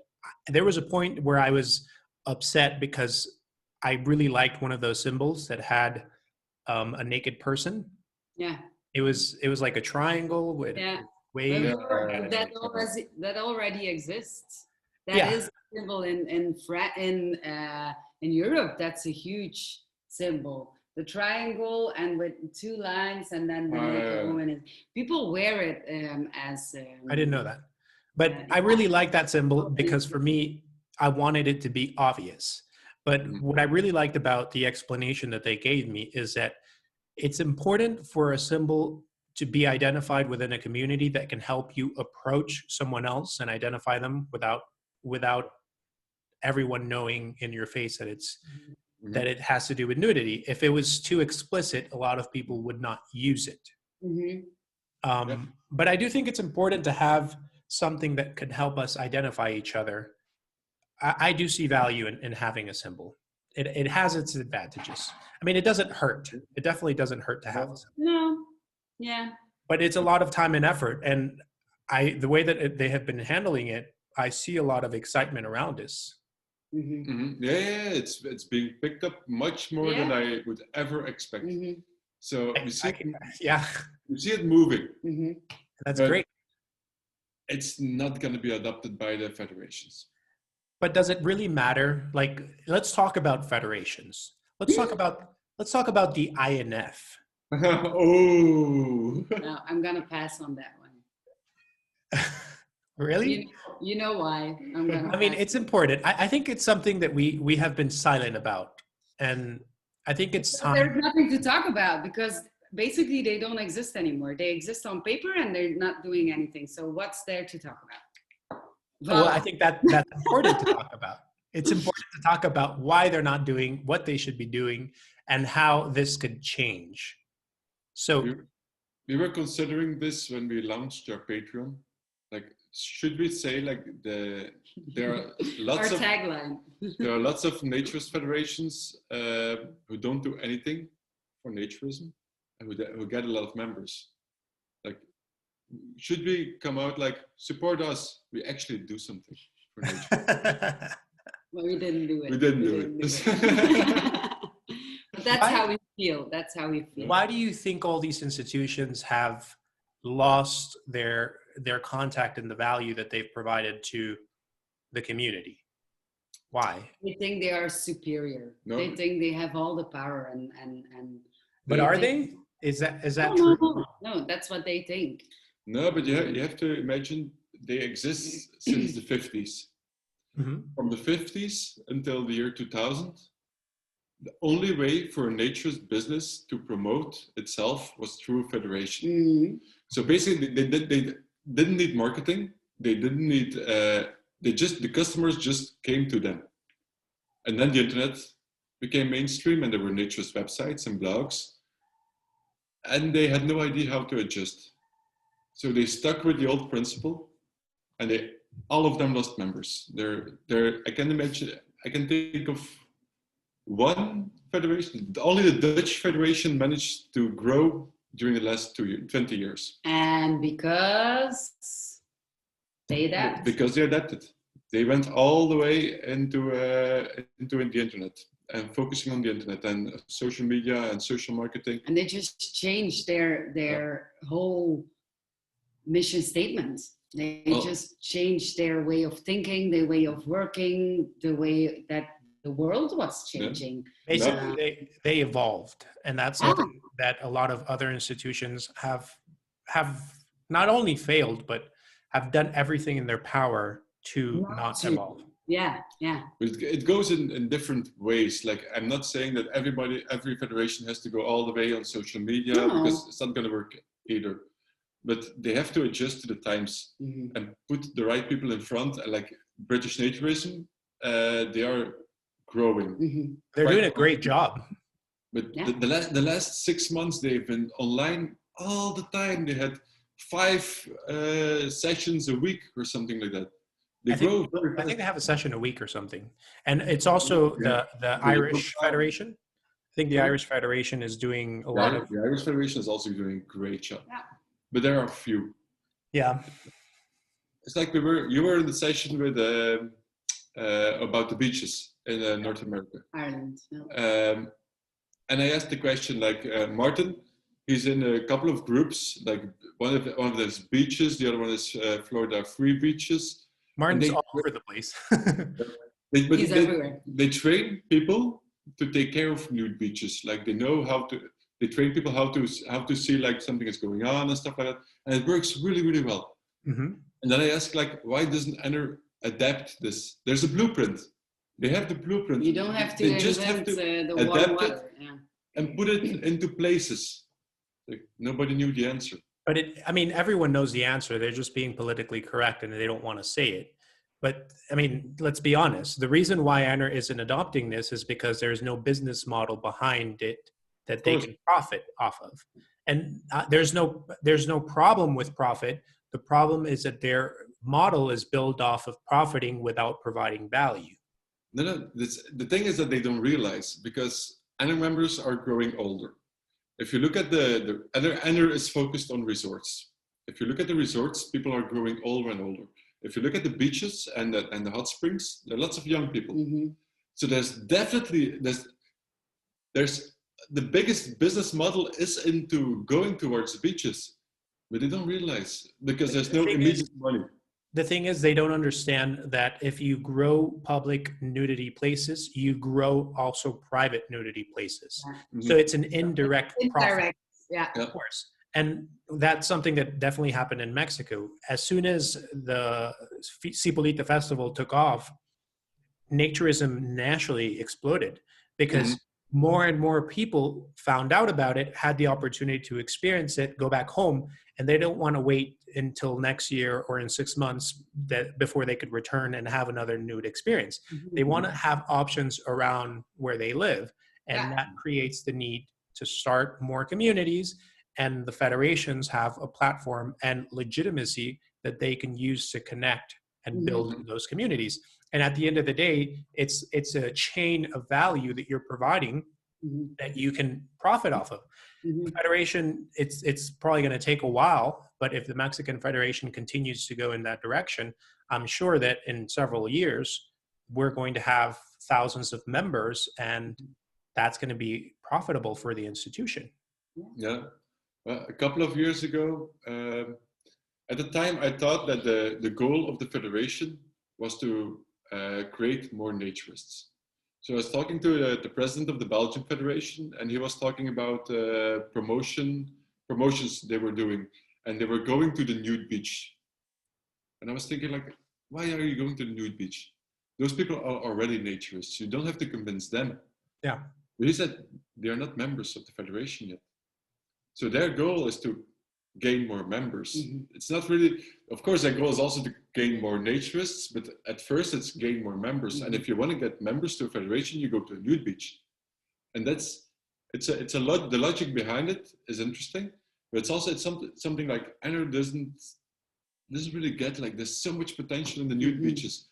We went to Florida, we went all the naturist places we've been to, we were the youngest by far. We go to Black's Beach, and we meet lots of people like that are our age. Like, why don't you go to the resorts? Yeah, but the resorts, and you have membership And it's stuff. expensive. And it's expensive. Yeah. So that's where their focus should be. Yeah, we should focus on lowering the cost of entry, the entry barriers. The easier it is. I mean, at the end of the day, if you're able to get more people to want to go to a certain place, there's going to be profit around it. It's not going, maybe it's probably not a good idea to charge the entrance fee, but you can provide services, you could provide value, you can do a lot of things. Of course. And making money is important, and it's something that we always have to talk about, but it's only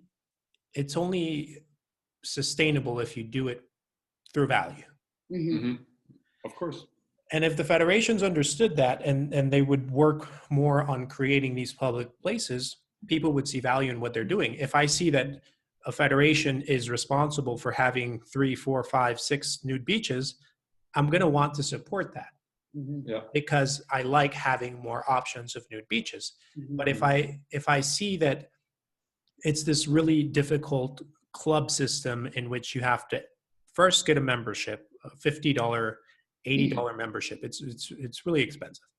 You get the membership in order to have a discount or being able to enter to a place where the ambience is not something that you're interested in. So it makes no sense for you to pay so much money and not get in return something that you like or that you're looking for.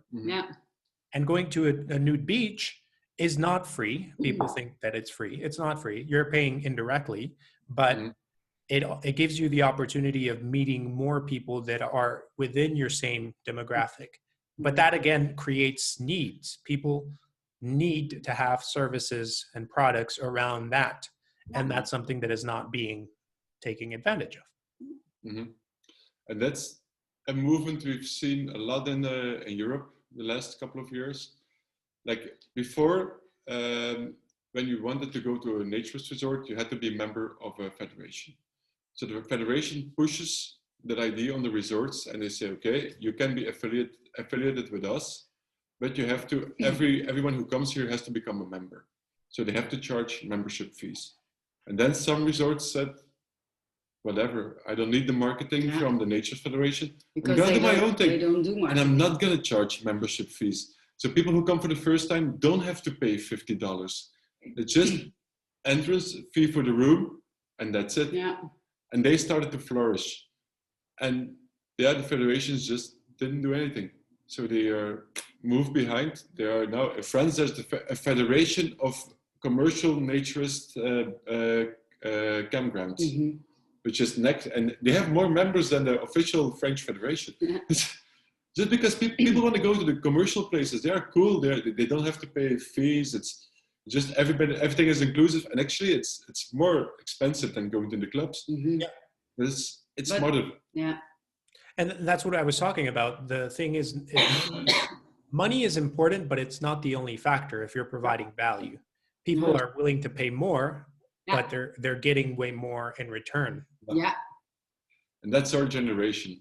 We are the generation Y, and we are the typical generation that works hard, plays hard. Mm-hmm. So we have, most of the people our age have jobs, they have families, they work a lot, and then the limited free time they have, they don't want to paint a wall, they don't want to cut a hedge, they just want to put money on the table and entertain me. Yeah. Yeah, and that has a lot to do with the volunteer base of the community. Since the clubs are not profitable, they rely on people volunteering. But if someone wants to go to a club, they want to go to relax, to meet people, to interact. They don't want to go cut grass and paint fences. The idea is, it's an old idea. And it worked perfectly 30, 40, 50 years ago, but it's not working anymore. Do you think these institutions will eventually understand what they're doing wrong, or do you think that they're condemned to disappear and maybe new institutions take their place? I'm afraid that the latter will happen. Yeah. I hope that they will realize and change their way of working, but I'm afraid that it's not going to happen. But then the question is, who will? Because it's going to be business, and it's very possible that big organizations going to push money into it and take it over. Of course, and it's very easy. That's going to be something that's going to be very easy to happen. I still can't forget when we were in the World Congress and one of the federations said out loud that what is a smartphone? It's like we were talking about the idea of having an app that could, people could use to find places, to book them, to, all the needs through the app. And this federation, I don't want to say who it was, raises their hand and says, what is a smartphone? And I think that represents how the INF is currently. And the worst case of that whole thing was that it was a member of the board. It was not only a member of the federation and who is part of the INF. It was a member of a federation who was sitting in the board of the INF, and the board that is, there for Naturism. And that was, I think that was the point when I left.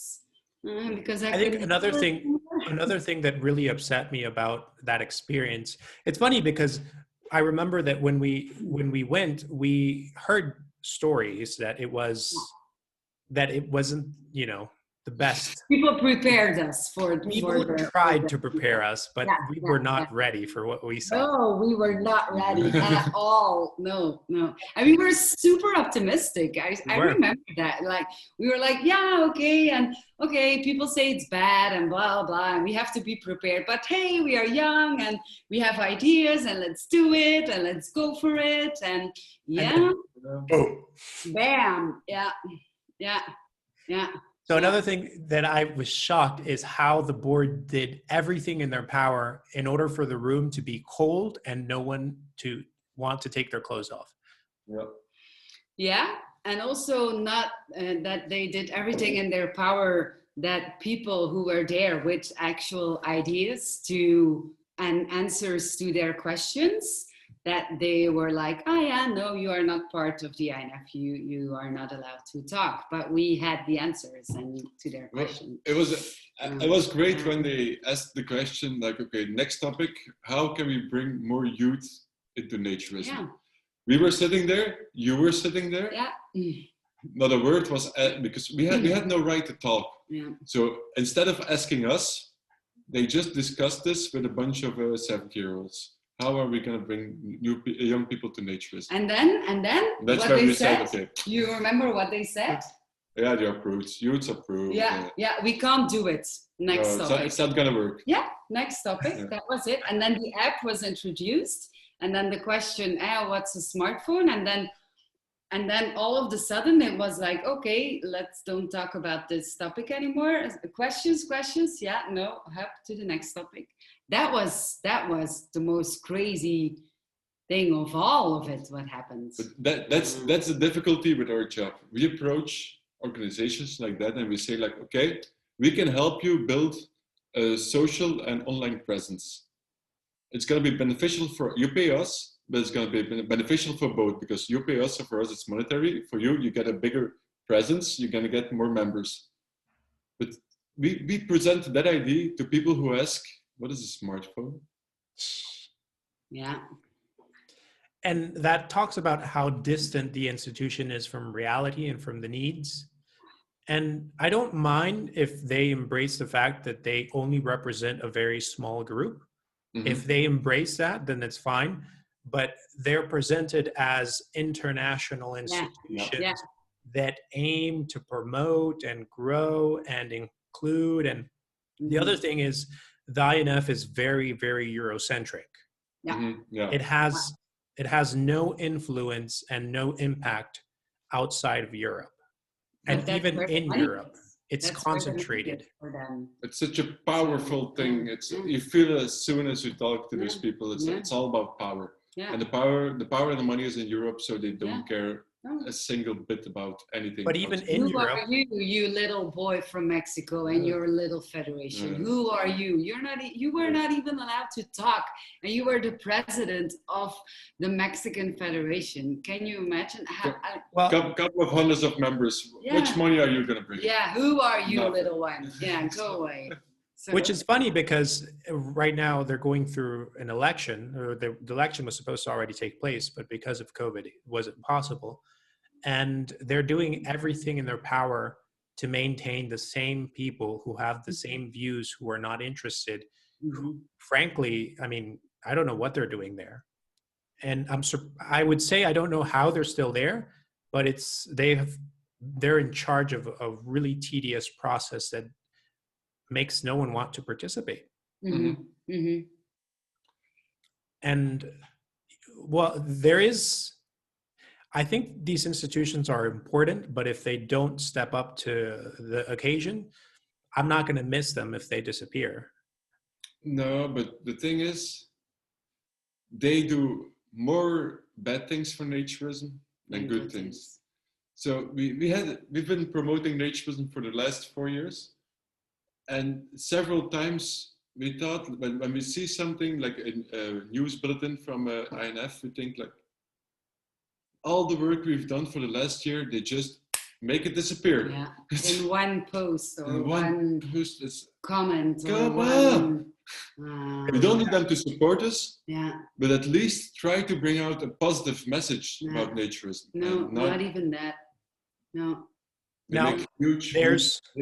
They did a reorganization with the Facebook group, and they had thousands of members in that group, and now they have 160 members. If I don't remember correctly, I think the person who was asking about smartphones was elected social media. Right. You're right, Hector. You're absolutely right. Yeah. So they elected her as social media representative. They had 1,200 followers or so. No, in the group. It was in the group, not on the page. Yeah, but 1,200 members of the group. within 2 weeks, she managed to reduce it to 120 or something. Yeah, and now she's at 160, and that's 2 years. Really? Yeah. Is that your job? Like reduce? She was never elected because of her capabilities. She was elected because she's faithful to the group that controls the INF. Of course, but that's And I think this is something that we have avoided talking about. And I don't like talking negative about anything, because I feel like you can invest energy in destroying or in creating, but it's very important for people to understand that this institution has history, has legitimacy, has resources, has a wide network internationally. They have everything that they need in order to make a meaningful impact, and they're not doing anything that provides value. And that's the sad thing, that there's so much opportunity and it's being wasted. Yeah. And we don't say that they have to work with us or with you or any influencer on Naturism. We don't say that. But the thing is, we create because we create from in here, and we create from in our hearts, and we truly believe that the world needs to know about Naturism, and we truly believe that it's an awesome lifestyle, and we need to tell it to the world. You do the same. We are creators because we love it, and we do it with our heart and with our passion. And that's the reason why we do what we do. The INF is not that kind of organization anymore. It was created with the same purpose. They were influencers back 50 years ago. They were the huge influencers. They were the YouTubers from that world, because they were spreading a message from their heart and with very good intentions. But it's time to move on. And the thing is, it's not time to move on.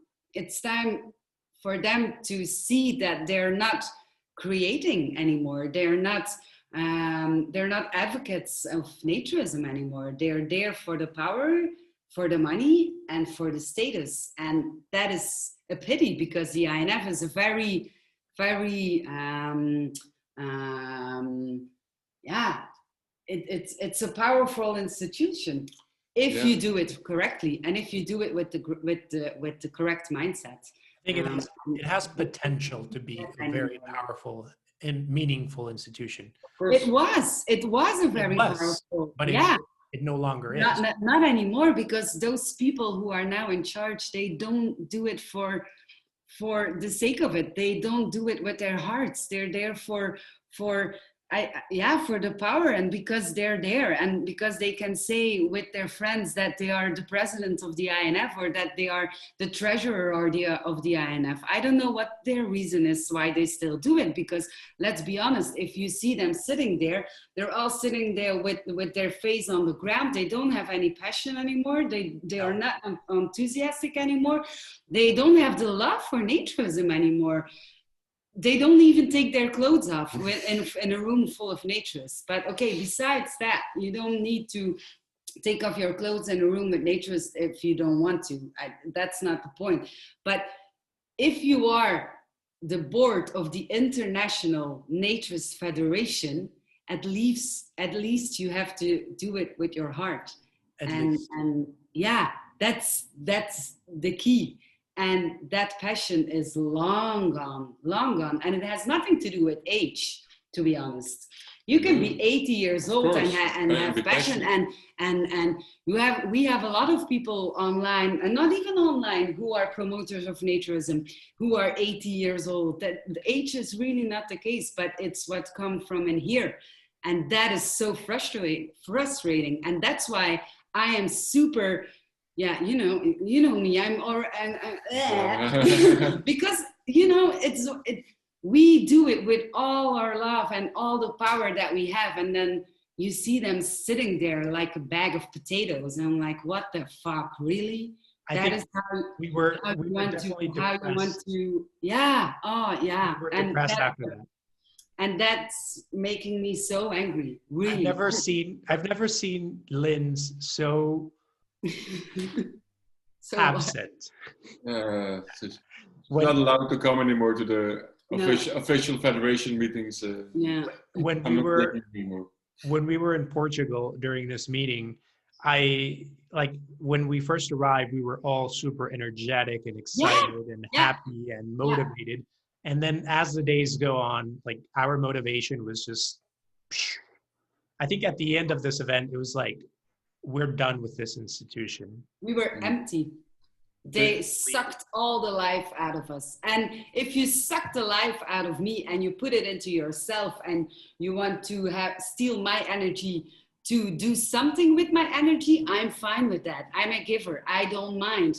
Take it and create something and do something with it. But they just stole all my energy and all my enthusiasm and everything, and they did nothing with it. They spit on it, and The problem is their history and the fact that they are there are very important. Yes, absolutely. If you look at the organization now, I think we have like 20 times as many followers or readers online than the INF. Members. To us, they don't really mean a lot when it comes to promotion of naturism. Yeah. But in the old-fashioned way, they are still a recognized institution. Yeah. And for example, if some town in Mexico, if people want a new nude beach, and the mayor says no, and the INF sends somebody, like somebody who came all the way from Germany to some town in Mexico, to talk with the mayor. It means something. From the International Naturist Organization, the mayor will think twice. Definitely. And that's something, there's a huge power behind that. Yeah. It's something but it's something they don't do. But there's so many topics that they could be working on. Like, for example, online censorship. And it's something that Spencer Tunick picked up and created an organization behind it that was representing artists when Instagram was taking down the pictures of art and things like that. It's like, where's the INF? And why is the INF not on this? It's like, you guys should be representing this movement. Yeah. It's an institution that exists since 1952. If they would make an official statement and send it to CNN, BBC, they would all publish it. Yeah, certainly. And it's like, where are you? Where are you? Like, so the INF is important. And we are the ones making noise. Yeah. But I think there's hope.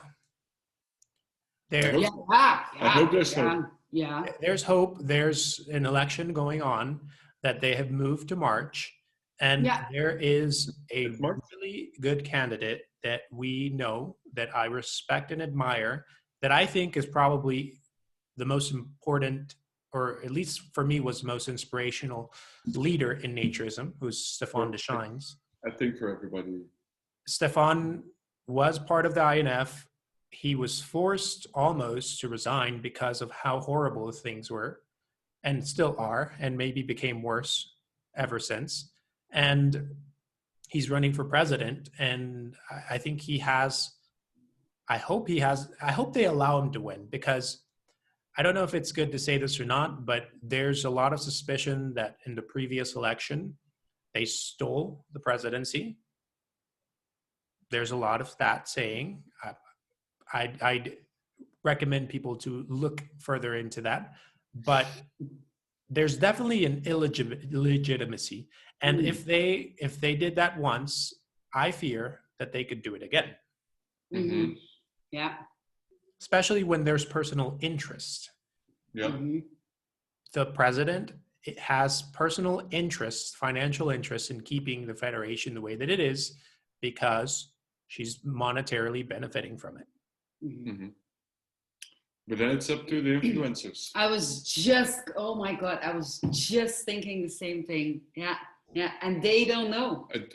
So it's a good thing. In 2016, there were no naturist influencers. So the board could do whatever they want. Nobody would ever know. Yeah. Now there are quite some. And we could put it out.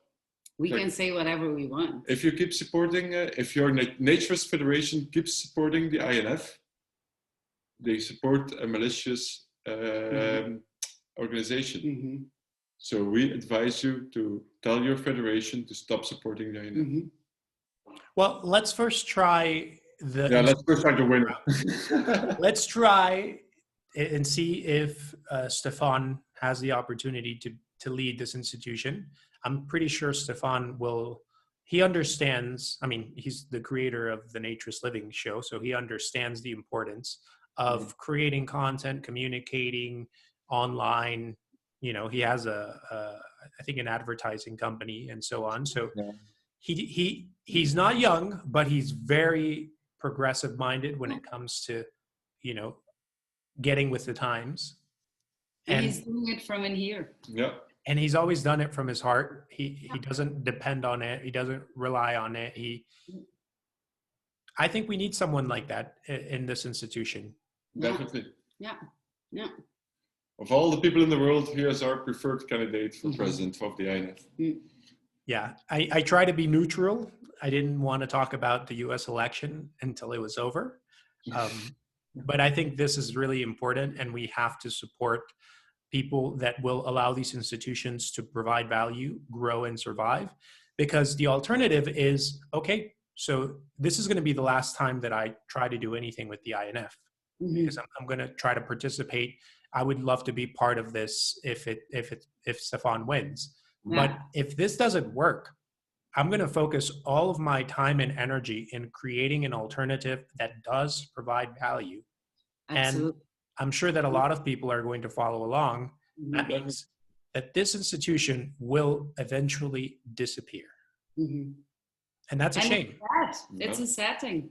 Yeah. It's a shame. I would hate that to happen. Yeah, absolutely. Yeah. Yeah, but the thing is, if they keep things like they are now, they're going to disappear anyway. So no, but it doesn't make a difference. No, but it's like you said before, the world needs an INF. We need an INF. Yeah. It would be great to keep the institution because it's a big name and it's a opportunity to have behind you. But if it doesn't work, it doesn't work. No, And then you have to move on. Yeah. It's a shame. Alrighty then. So is there anything else that you guys would like to talk about? Yes. Please support our Patreon. No titties allowed. No titties allowed. No bobs and titties. We can cut that out. No, that's it. Yeah. Alrighty then. Thank you very much for being a part of this. I don't know what this is. I don't know how it's going to evolve. I don't know if I'll do it again. I mean, I'm enjoying it. Worst show ever. No, I really, really enjoy it. But I don't, right now, I think I'm passing through a moment of uncertainty. I mean, I want to try, like you guys that are trying different things. And I think my indicator is what makes me feel passionate. If something makes me feel passionate, I don't care if people don't like it.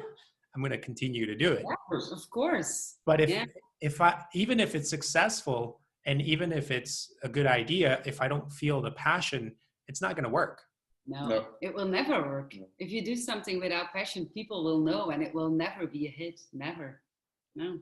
So I think this is going to be interesting. I'm probably going to have to chop up a lot of mini videos. I want to upload the full one and then just chop up a little bit talking about what Nick thinks of the INF, or you can cut out my thing, what I think of the INF. Just Nick.